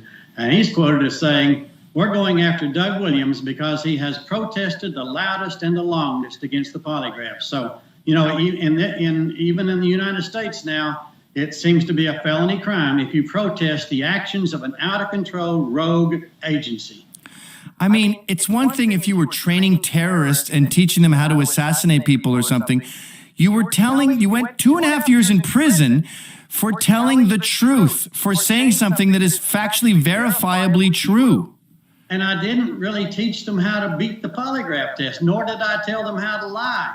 They ended up saying that those people told me they were going to lie, and therefore it was against the law for me to teach them. But I didn't even teach them how to beat it. Only thing my training is to teach a person how to relax when they answer the relevant questions and how to show a reaction on the control questions. And you know, the fact of the matter is, up until this, the polygraph industry has always maintained that it is impossible for me to teach a person to lie, to beat the polygraph test. Here trying to do to the 9 people, because the 9 people have refused to take a polygraph test. So I think this is probably the thing that we have to start to do in these sort of cases where it's my word against yours. We have to get the polygraph tests in. The polygraph tests have got a degree of accuracy as well, so they can be beaten, but they still have got a place in the overall spectrum of I wouldn't say they're completely reliant, but if you've got these people then failing polygraph tests and Alex Salmond, for instance, passing it, then that would be it. How's it going there? Seems like a guy who believes in remote viewing. But now they finally said, okay, well, I guess you can, Doug, and so we're going to throw you in prison for doing it. But what they did not understand, and they didn't really think this through, their hatred clouded their judgment so much. But think about this. If I can teach a person how to beat the polygraph test in 20 minutes or less, That's what which the I SNP are going to try and do to actually prevent these people doing the polygraph test. That's can do, then that's prima facie evidence that the polygraph is absolutely worthless as a lie detector. And they're charging me with this and throwing me in prison is an admission on their part that it is absolutely worthless. So the question must be asked, okay, Doug, you can teach a person how to beat the test, and shame on you. Shame on you for doing that. But it's not that the test doesn't work. It's just the fact that you can actually teach somebody how to beat the test. So if somebody didn't know how to beat the test, then there's a likelihood that it would work. It would potentially work. So you have to be taught how to beat the test. Or you might be a sociopath who believes your own lies and can beat the test and doesn't have any empathy. But if you actually put it out initially, if you got these 9 people to take it right away without being coached on it, then we would actually potentially find out. And then the next question they should ask is, that's right. Wait a minute. The SNP will waste 75 grand in coaches to beat the polygraph test. That's right. If he can do that, why do we still use it? Exactly. Well, it's absurd as you saying, well, yeah, I can beat the... the... It's absurd because if you've got a person who hasn't been coached on how to beat the polygraph test and they can find out what the correct information is, then that would be worthwhile as well. So if we got these 9 victims to do the polygraph test tomorrow who have not been coached, then we might actually get some finding out of whether this has been conspired or whether or not there is these actual allegations are true, and then we would find out closer to the truth, or whether this has all been orchestrated by Nicola Sturgeon. Get Nicola Sturgeon to do a polygraph test. The speed detecting guns that cops use to catch if you're speeding. If you said that to me, I'd go, well, you're nuts. But if you went to jail for that, I'd go, wait a minute, I guess those speed guns can be beaten. Thanks for checking out that video. I do a show that you got. A great guy, tremendous guy. So, this is where we're at just now. Well, let's hear about this again. This is fantastic.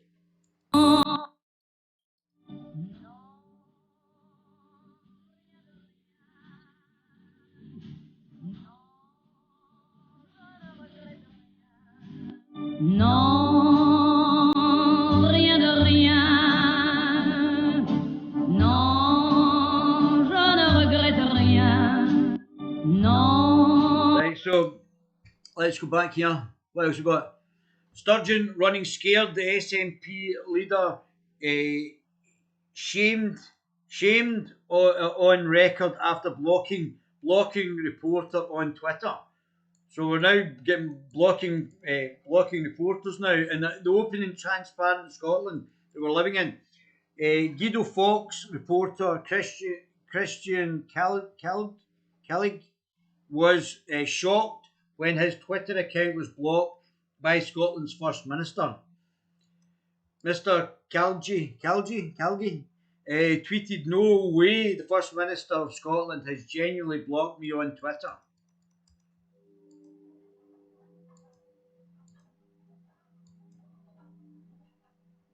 Well, my view is this interview could be absolutely toxic, because what we know from the Palace's statement yesterday is that the Queen was not informed. I mean, that one can deduce from the way they phrased it. And to do a 90-minute interview on Oprah, which will deal... Don't think that's anything to do with us. I was blocked from sharing an attack, and I didn't tag her, meaning someone on her team is actively combing through Twitter. A follower of Mr. Calgi, Scottish Conservative MSP Jamie Green, then replied with a tweet, "Blocking journalists is neither a sign of a healthy democracy nor a First Minister who is confident in her own record in government." Another tweeter says, blocking journalists, healthy democracy? I don't think so. What are opposition politicians doing about this?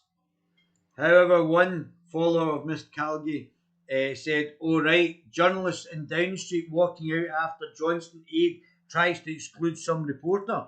The walkout is referring to an incident on Monday, 3rd of February, when political journalists boycotted a Downing Street briefing after one of the Prime Minister's aides banned selected reporters from attending. Oh my goodness. The boycott happened as Lee Kane Johnston's most senior communications advisor tried to exclude reporters from the Mirror. Oh, I'll let you read the rest of that yourself. SNP infighting. This is, I didn't think it, this is from Charlie Bradley, 22. I don't know who's Daily Express. SNP infighting is party insider claimed in normal times Sturgeon would be toast. So the SNP divisions have been laid bare in recent years by the ongoing row between supporters of Nicola Sturgeon and her predecessor Alex Salmond, the Fish Wars. The inquiry into the handling of complaints against Mr Salmond in 2018 threatens to derail the SNP's momentum in securing more support for independence. I don't think it is going to derail it, to be honest with you. I don't think it's going to derail it at all. Over 20 consecutive polls have found Scottish support for Scottish succession as Mrs Sturgeon and her colleagues look set to form a comfortable win in May's Holyrood elections. Here, Davy, I've here your favourite comedian, Janie Godley. Is that true, mate? I don't know her. No, it's not true. No, she's not my favourite comedian. Count Dankula is my favourite comedian. He's the absolute business. Godley's a gobshite. I think she's quite funny. She is relatively funny. Not the best I've heard, but certainly Count Dankula's absolutely brilliant. Go in, if you're not subscribed to Count Dankula's Badlands series. Brilliant, absolutely brilliant.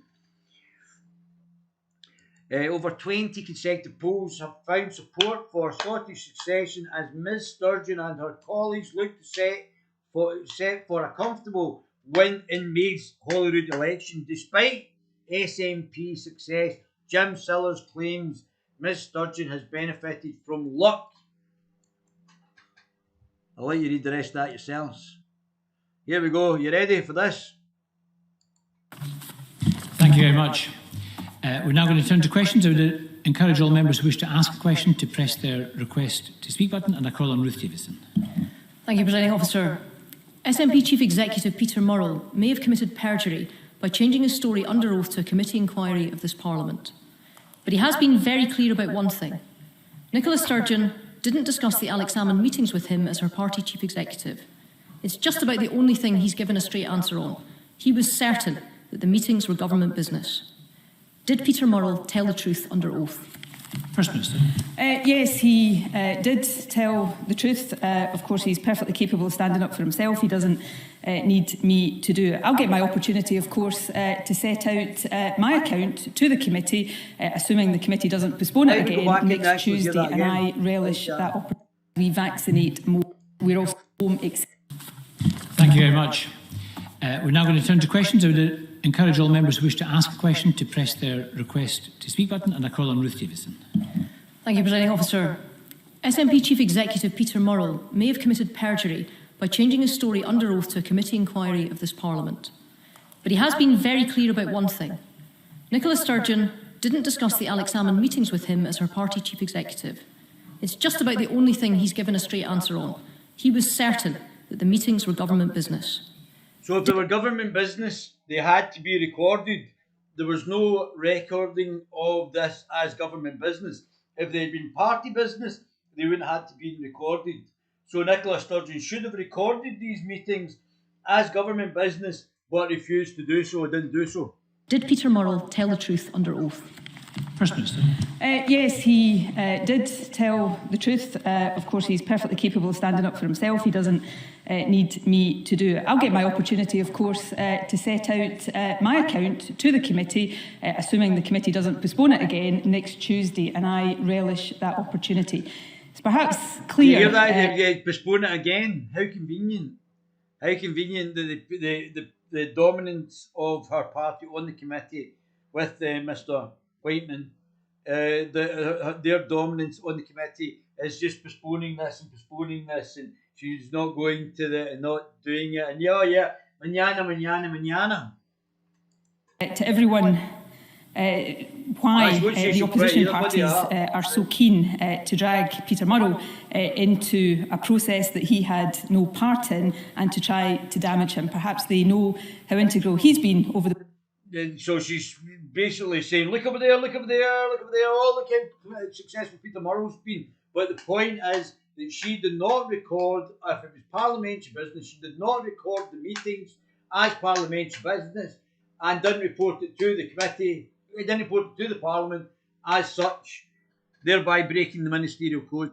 The past 15 years to the electoral success of the SNP and conversely to the electoral defeats of their parties. So perhaps that motive is very, very transparent indeed. Presiding Officer, the First Minister said yes there, but the SNP Chief Executive evidence conflicts with the First Minister's and only one can be right. And there is a pattern here of a ruling party of government acting beyond reproach, a Chief Executive changing his story, a suddenly forgetful First Minister, votes of Parliament ignored and promises of cooperation broken. Officials coached at taxpayers' expense, forced to change their evidence. Lawyers shutting down key witnesses and statements. This Parliament, this country shouldn't have to put up with this. So today I'm sharing evidence that the committee won't publish. Evidence that's been shut down even though it's already in the public domain. The First Minister doesn't need to wait for her committee appearance to answer these questions because the committee won't publish the evidence anyway. The committee won't publish the evidence? Why not? Alex Salmond says that the First Minister set up a meeting on the 14th of July in her home and that after that she called him on the 18th of July to discuss the ongoing situation. Did the Permanent Secretary know about those meetings before they happened? First Minister. I've set out... See how Ruthie Baby's trying to back both. I don't think Ruth's not a lawyer, I don't think. But she's trying to back Nicola Sturgeon, who is a lawyer, into a wee trap there. It's quite interesting, isn't it? Wee Ruthie Baby's quite intelligent wee woman, isn't she? Account of the dates on which I spoke to Alex Salmond in person and on the telephone already in my written evidence. I told the Permanent Secretary that these meetings had happened. I've told the committee in written evidence when all of that happened. And I will go into all of that in detail on oath before the committee next week. That is the right and proper way to do this. I want to sit in front of the committee. I've had accusations levelled at me now for, 2 years? I've not been able to answer but you've not been those. in court, have you yet? You've not been in court, you've not had your reputation destroyed yet about this thing. So you've not gone through, you're not the victim here, just playing the victim. You could be the perpetrator, playing the victim. She's a effing liar and permanently she's and that's the blunt here. Mrs. Morell's hairdo is Karen written all over it. Fully, firstly because of ongoing criminal proceedings and latterly out of respect to the process of this committee. It's not me that's refusing to sit in front of the committee. Yes, it is. Stop postponing it then.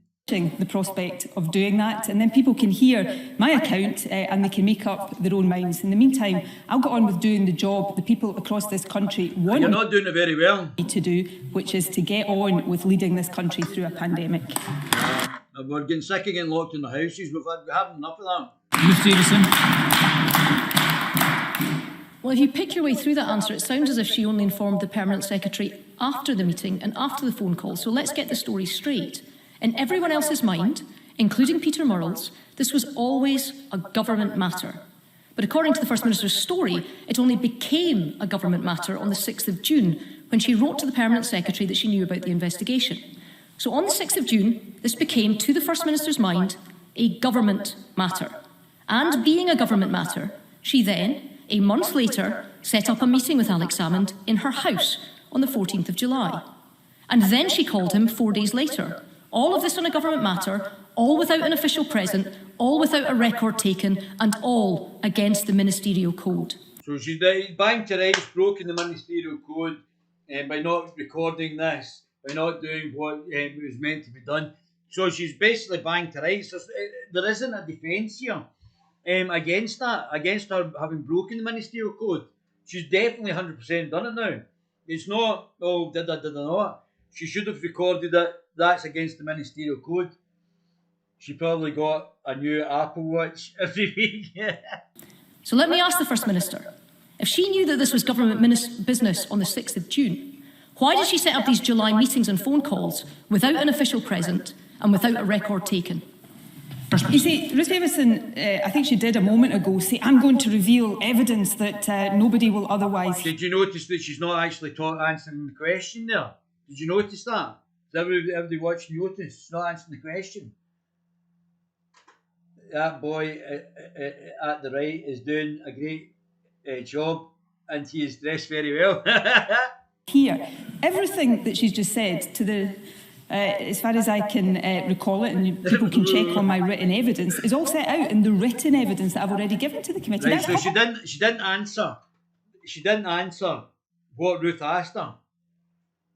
And I know politicians can do subterfuge as well, but she did not answer what I had repeated that question. If I had been Ruth Davidson, I would have repeated the question, and you didn't answer that question, and I would get the chair to make sure that she was actually answering the question. That's been published for months. I've been patiently waiting now to give oral evidence to the committee. I think my date to do that, and I understand the reasons why, has been postponed certainly 2, perhaps 3 times. And she's getting kicked down the road. Oh, I was wanting to go. Oh, yeah, won't be transparent. Oh, it keeps getting postponed. Oh, my goodness. Since once a week, you would think that this was quite a big case. Well, we'll only sit once a week, and I can't go today. Oh, it's postponed again. Postponed. Just call it postponed. We'll postpone until after the election. How about that?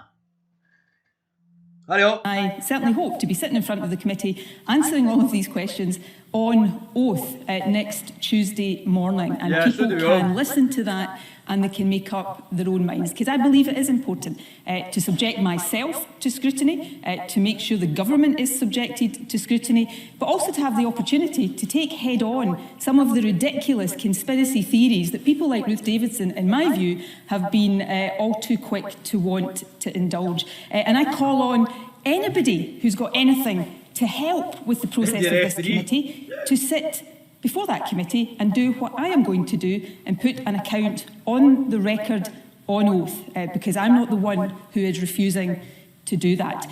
All of my meetings, as I've said before, were in my capacity as party leader. I will say that again orally. I informed the Permanent Secretary in June when I thought the government was going to be subjected to legal challenge. I don't think you're meant to do it orally. I think you're meant to have written records so that it's documentable. I don't think you're meant to be doing it orally. Let me just get this again. I was too busy getting tripped out by her waffling on. Tuesday morning, and people can listen to that and they can make up their own minds, because I believe it is important to subject myself to scrutiny, to make sure the government is subjected to scrutiny, but also to have the opportunity to take head on some of the ridiculous conspiracy theories that people like Ruth Davidson, in my view, have been all too quick to want to indulge. And I call on anybody who's got anything to help with the process of this committee to sit before that committee and do what I am going to do and put an account on the record on oath, because I'm not the one who is refusing to do that. All of my meetings, as I've said before, were in my capacity as party leader. I will say that again orally. I informed the Permanent Secretary in June when I thought the government was going to be subjected to legal challenge. I've made all of that clear. And all along, I was determined that I would do nothing to intervene in or compromise the confidentiality and the independence and the integrity of a process that was kicked off because women, whose voice, frankly, has been too often lost in this whole process, because women came forward with complaints. And I thought it was important that they got properly... They get pressurised to come forward. Oh, yeah, come on forward. Oh, yeah. Then we're going to compromise the investigation. by Judith McKinnon contacting these women prior to the investigation was actually held and compromising the full thing. Oh, yeah. Then your husband's going to be pressurising the Met Police. Oh, nothing to see. Not a conspiracy, nothing to see here. Investigated and not swept under the carpet just because of the seniority and the party affiliation of who those complaints were about. So I'll set out my account openly and fully, and I relish at long last to have the opportunity to do it. Ruth Davison. Presiding Officer, these women were failed. They were failed by the system that was set up. We don't know if they're guilty, that's why we want polygraph tests. By her government. And while they were being failed, the First Minister knew exactly what she was meeting Alex Salmond about, and she chose not to tell her officials in advance, and she chose not to keep a record. And she kept speaking to Alex Salmond all throughout this process that failed all of these women.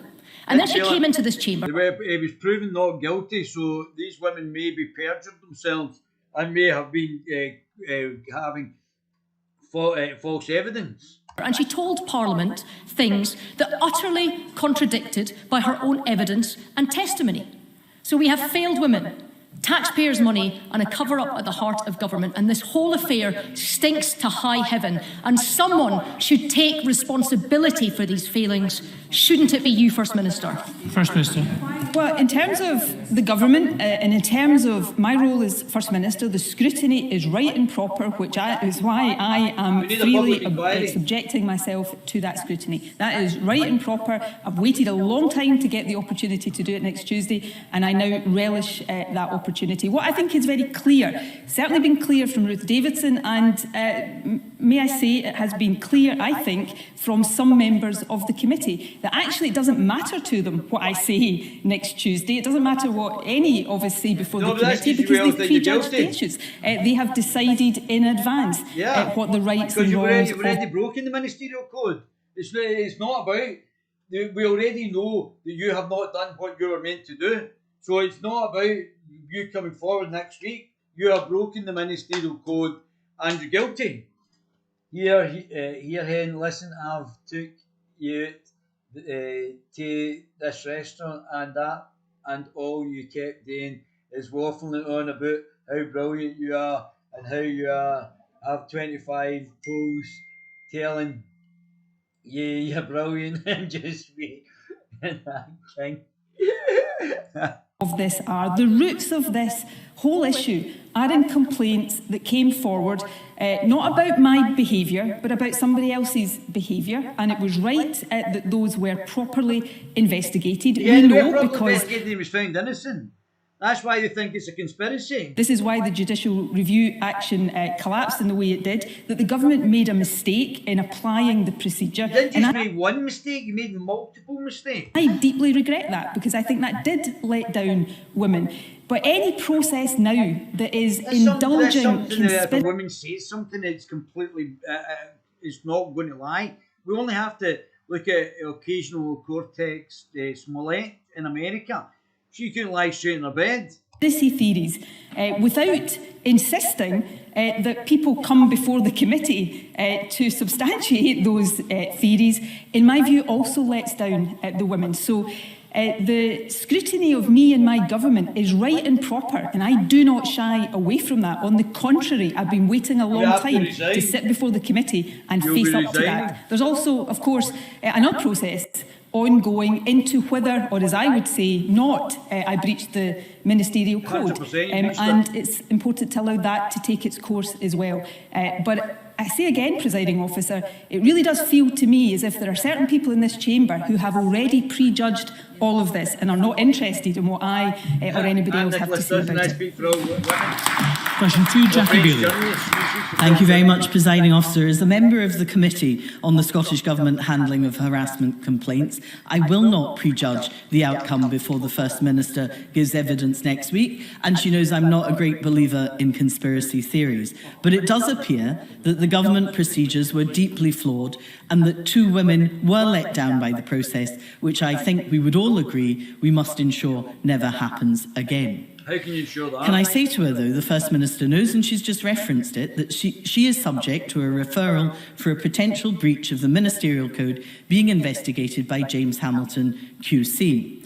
The Ministerial Code exists to protect the public interest, to ensure that there is trust between politicians and the public, and for the public... Jackie Bailey, the Labour acting chairperson or leader, acting leader just now. Enos Sarwar, the anti-white racist, and some women nobody's ever heard of, are running to become the leader of the Labour Party, which is just fallen. It's just going to get less votes, regardless of which one of the two of them win. To hold the government to account. Actually, Jackie Bailey is probably more competent than Enos Sarwar, the anti-white racist, and the other woman who nobody's ever heard of. It is therefore critically important. Can I therefore ask her, if she is found to have breached the Ministerial Code, will she resign? First Minister. This is the Jackie Bailey that's not prejudging the outcome. She didn't answer that. Do you notice that again? Didn't answer. Of these. I tell you what, when we have the outcomes of the committee process, and let me say on the committee process, and there have been women involved in this who have, I know because it's published, written to the committee saying that they think the committee process is now letting them down as well. And I think the committee is full of 4 SNP and Whiteman who votes with the SNP, so that's a majority on the committee are in Nicola Sturgeon's corner, and 4 Lib Lab Con Party MSPs. So there's already a working majority on that committee.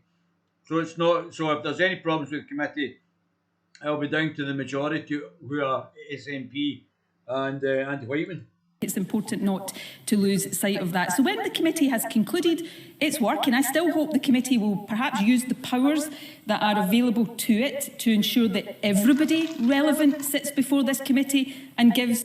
So she didn't say she would resign if she's found to have broken the Ministerial Code. Do you notice that? Evidence, but that's a matter for the committee and for Jackie Bailey. But when the committee has reported, and when James Hamilton, again, I'm fully, as I am obliged to do, cooperating with that inquiry, when the outcomes of those are published, then people can ask me then, and I can set out what I intend to do. But I do not believe I breached the Ministerial Code, and that is my position right now. And I think I'm entitled to due process just like everybody else. We all know you breached it. Jackie Bailey. Can I say to the First Minister, I'm not prejudging the outcome of the Ministerial Code. I asked her if she had breached it, what action would she take. I'm neither asking her about the committee. So the First Minister cannot simply ignore the Ministerial Code. That would have deeply damaging consequences to this Parliament, to the government and to our democracy. So let me ask her, on the 29th of March 2018, the First Minister attended a meeting here in Parliament with Jeff Aberdeen, the former Chief of Staff to Alex Salmond. The First Minister claimed to have forgotten about that meeting and told the Parliament that the meeting was fleeting or opportunistic. But it was the case that the meeting was pre-arranged and for the specific purpose of discussing the complaints made against Alex Salmond. Can I remind the First Minister of paragraph 1.2, section C of the Ministerial Code, which says... Now, don't forget I went over this. I believe Jackie Bailey watches the Guerilla TV channel. I went over each point in the Ministerial Code. I pointed out that this is correct by Jackie Bailey. It is of paramount importance that ministers give accurate and truthful information to the Parliament, correcting any inadvertent error at the earliest opportunities. Ministers who knowingly mislead the Parliament will be expected to offer their resignation. So I ask again, if the First Minister is found to have breached the Ministerial Code, will she resign? First Minister. I don't believe I did breach the Ministerial Code.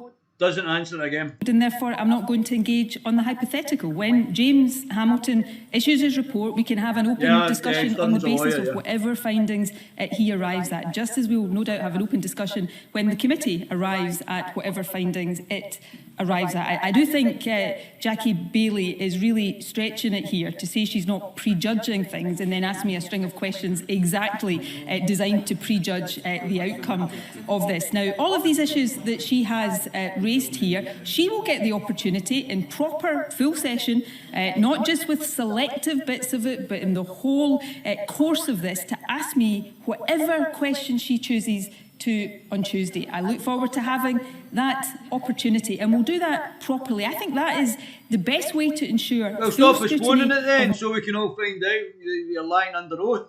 Then you might have to be referred back to Lord Advocate James Wolfe, who seems to be politically active, Judge. Me and my government. I think that is the best way to try to respect the rights and the interests of the women whose complaints started this whole process. And actually, it's also... You apparently knew that we don't know if you knew and what the connection was between the alleged victims, who none of which charges stuck to Alex Salmond, and to you. Best way to allow because they've been redacted, so women can now make any allegation, and they're covered with or anybody can make an allegation of a sexual nature. So I could say that Nicola Sturgeon used to molest me. She used to do all sorts of weird, kinky, sexual stuff. I should then be protected, even though that's a lie. She knows. We both know that's a lie, but I should be protected from actually now saying I can literally say anything about you, and I should be covered.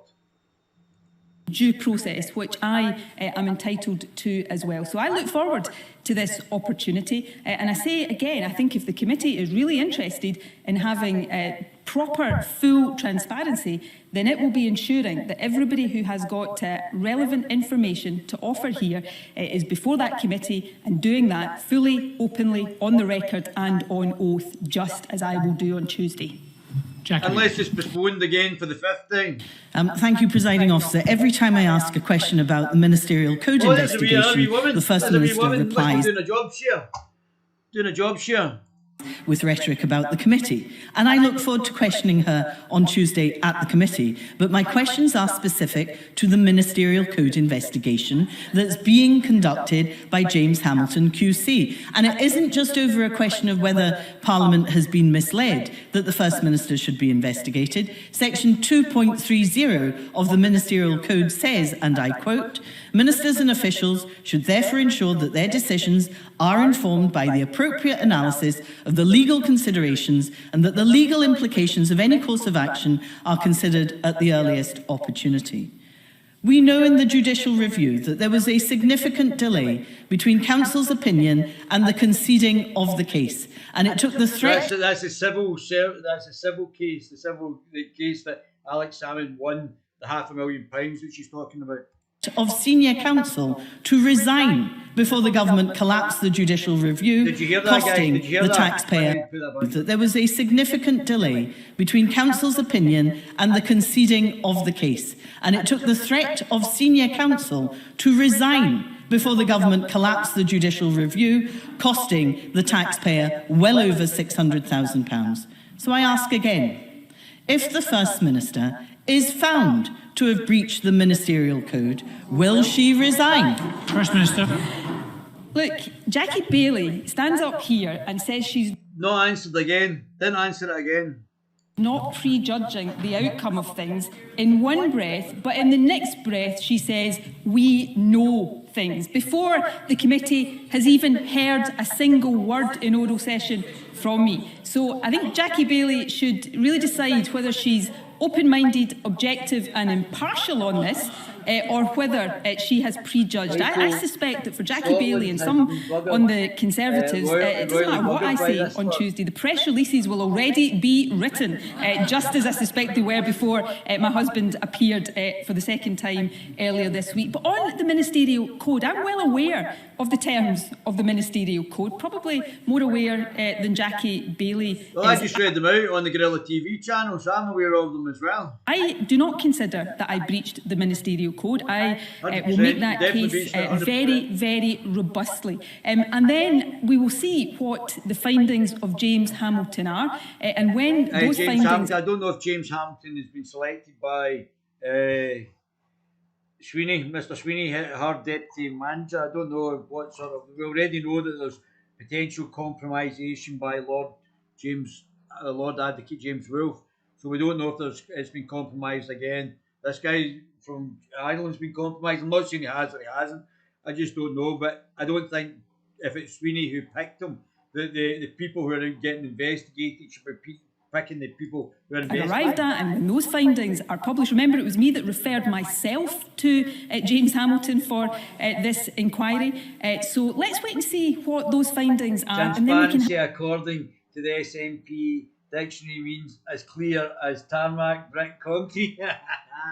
have all of these discussions. But let's not prejudge the outcome of this. I know why the opposition are desperate to get rid of me. I'm under no illusions about that. But I, just like everybody else, I'm entitled to due process. And I don't need lectures from Jackie Bailey on democracy. Question 3, Willie Rennie. 3, Willie. Care home residents have been separated from their families for months. The liberal, undemocratic Democrat. Just when they needed each other most.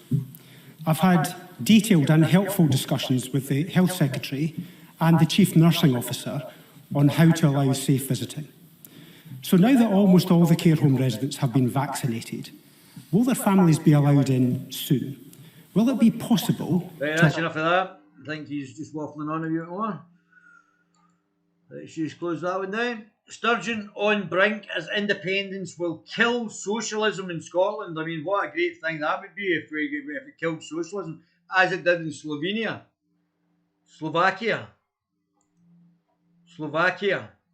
Beautiful place, beautiful people. At the end of January, the Scottish National Party announced plans to try to legitimate for a second independence referendum, even if Prime Minister Boris Johnson continues to refuse to approach such a vote.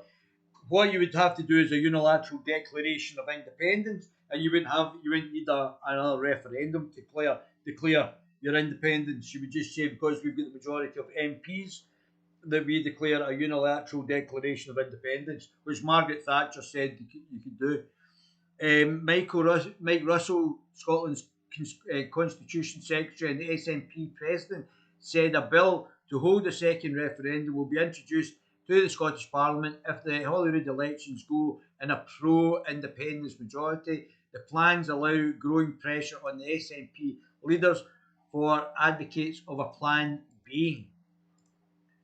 Let's see what... I've actually stopped listening to LBC after... So I don't know how they would close the border, Andrew. Good morning. Morning, Nick. Well, I don't know if she's even if she can, actually, because I think it takes two to tango, and I'm not sure that the government in Westminster would agree. But if you just think about the Scottish border, it's 90 miles in length. How are they going to police that? How are they going to stop people going across the border in a car, a push bike, a motorbike? Are they going to have the army there? Well, it's the British Army, actually, Mrs. Sturgeon. It's not your flipping army. Maybe she's going to use the police, where she's obviously got a lot of police officers. If she can put that many across a 90-mile stretch of border.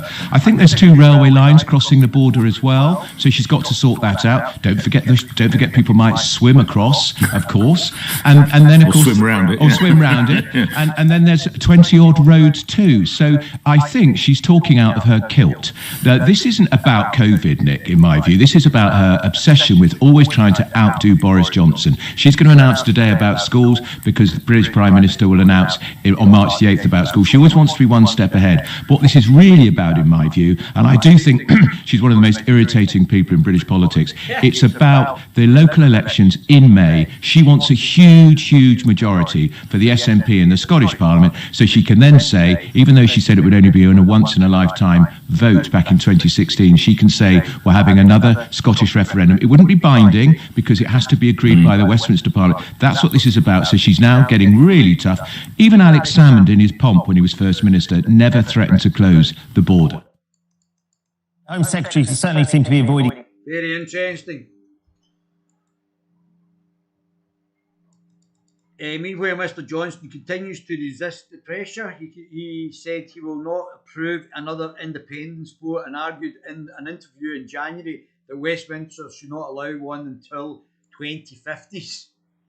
I think that's a bit long, but Mr Russell said in a statement that the Scottish Parliament could then pass a bill preparing for an independence vote, even without UK approval, challenging Westminster to take legal action to dispute the legal basis of the referendum. and seek to block the will of the Scottish people in courts. As it is clear, the Union is about to enter a constitutional crisis, and unearthed reports suggesting that the Scottish First Minister Nicola Sturgeon should think twice about leaving the UK, as an independence could bring the end of social democracy that has been hampering Scotland for generations. I'm actually now keener to do Scottish independence as it did with socialism in Slovakia. Fantastic. The experience of the Velvet Divorce between Slovakia and the Czech Republic is often cited by Scottish independence advocates as a possible model for their own breakup with Britain.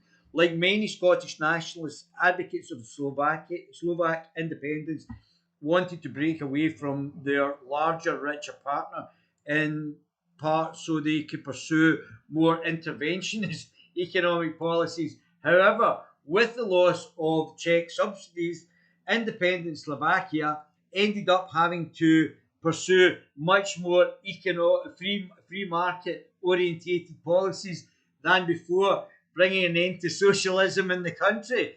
Yeah, beauty, roll on independence. Oh dear, that would be great, wouldn't it?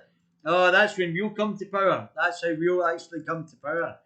That's absolutely excellent. In a 2017 report, Marlon L.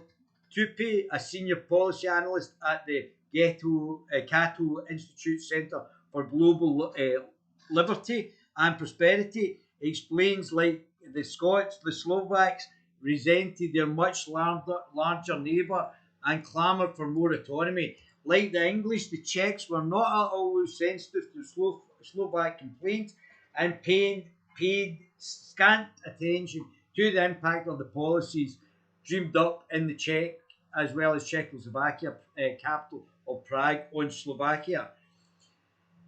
The controversial decision of the Prague government to shut down arms manufacturing in Slovakia following the Velvet Revolution in 1989 was a case in point. They said Slovakia in the early 90s was no position to demand greater independence. Confederation for the Czechs. Slovakia received a large annual subsidy with the Czechs and would have paid the hard price to balance their books as an independent nation. Moreover, most of the Czechoslovakia civil servants was made up of Czechs or Slovaks who would in later turn out to continue their lives in Czech metropolises rather than move to the much more provincial Slovakian capital of Bratislava. While Mr. Chupi noticed the Slovakian nationalists assumed they could subject the Czechs to emotional blackmail, demanding more autonomy and more handouts in exchange for Czechoslovakia's unity, but what the Czechs did not count on was the iron will of former Czech President Václav Klaus, Mr. Klaus, who was served as Czechoslovakia's finance minister before ascending to Czech premiership, was determined to go ahead with the far-reaching free market reforms which he knew the Czech lands needed in order to break out of the communist rut, which is what Scotland needs. He took a dim view of the financial transfers to Slovakia and of the socialist Slovakian government shortly after the 1992 election, which produced a reformist government in the Czech lands and statist government in Slovakia. He proposed to dissolve the country. Slovakia demands for greater autonomy backfired and Czechoslovakia ceased to exist on the 1st of January 1993. He added, over the next 5 years, the Czechs powered ahead with the reforms and soon saw impressive GDP. Don't forget, Nicola Sturgeon's not interested in GDP rates and massive inflows of foreign direct investment. The Czechs' post-communist recession was very shallow and unemployment, which grew as unproductive factories were forced to shut, soon gave way to healthy jobs and healthy and income growth, which is what we should be doing in Scotland. Early years of Slovakian independence were close to catastrophic. The heavily regulated economy was artificially stimulated through heavy borrowing. Even so, the Treasury ran large deficits by 1998. The country was within a hair's breadth of bankruptcy. Well, like Scotland overborrowing to fund its public sector. Moreover, under assault from mismanagement, corruption, the government grew increasingly authoritarian, which resulted in Slovakian international isolation. Then in 1998, Slovaks kicked out the nationalists and elected a reformist government, which proceeded to liberalise the economy, which is what we're going to do, privatise loss-making state-owned enterprises, massively improve the country's business environment, exactly what we're going to do. And in 2004, come on, Slovakia entered both NATO and the European Union. We won't be entering the undemocratic European Union again. Come on, where are you? While the Scots resent their much larger neighbour in the south, they are also heavily reliant on English subsidies, which are bound to grow larger as oil becomes scarcer. This is why we need to grow our economy in Scotland, but the Labour Party, the SNP and the left generally don't want to grow the Scottish economy, which is absolutely mental and falls in price due to the fracking revolution in the US. He concluded in his piece of Cap X, it is the subsidy that allows Holyrood to maintain a much more socialist economic model, which is what's causing Scotland the problem, than would be in the case if Scotland had to fend for itself. The English are putting up with the Scottish dependence and periodic hissy fits because of a much deeper emotional attachment, emotional commitment to the Union by successions of British leaders. That is an emotional I fully share. That is an emotion I fully share. Yet I also believe that independence is exactly what Scotland needs in order to rid the birthplace of Adam Smith of socialism once and for all, which is completely correct after a brutal but necessary learning experience by like Slovakia's. I'm going to leave that there. What else we got? Oh yeah, here we go. So this is the Spectator. This is the response to the Spectator, Fat Andy Neil's publication, and it says the Spectator's response to Lady Dorian's judgment on the Andrew Neil and on the Alex Salmond thing. Last week, the Spectator went to the High Court, all credit to Fat Andy, High Court in Edinburgh, to seek clarification on the publication of Alex Salmond's written testimony to the parliamentary inquiry into how the Scottish Government handled complaints against him.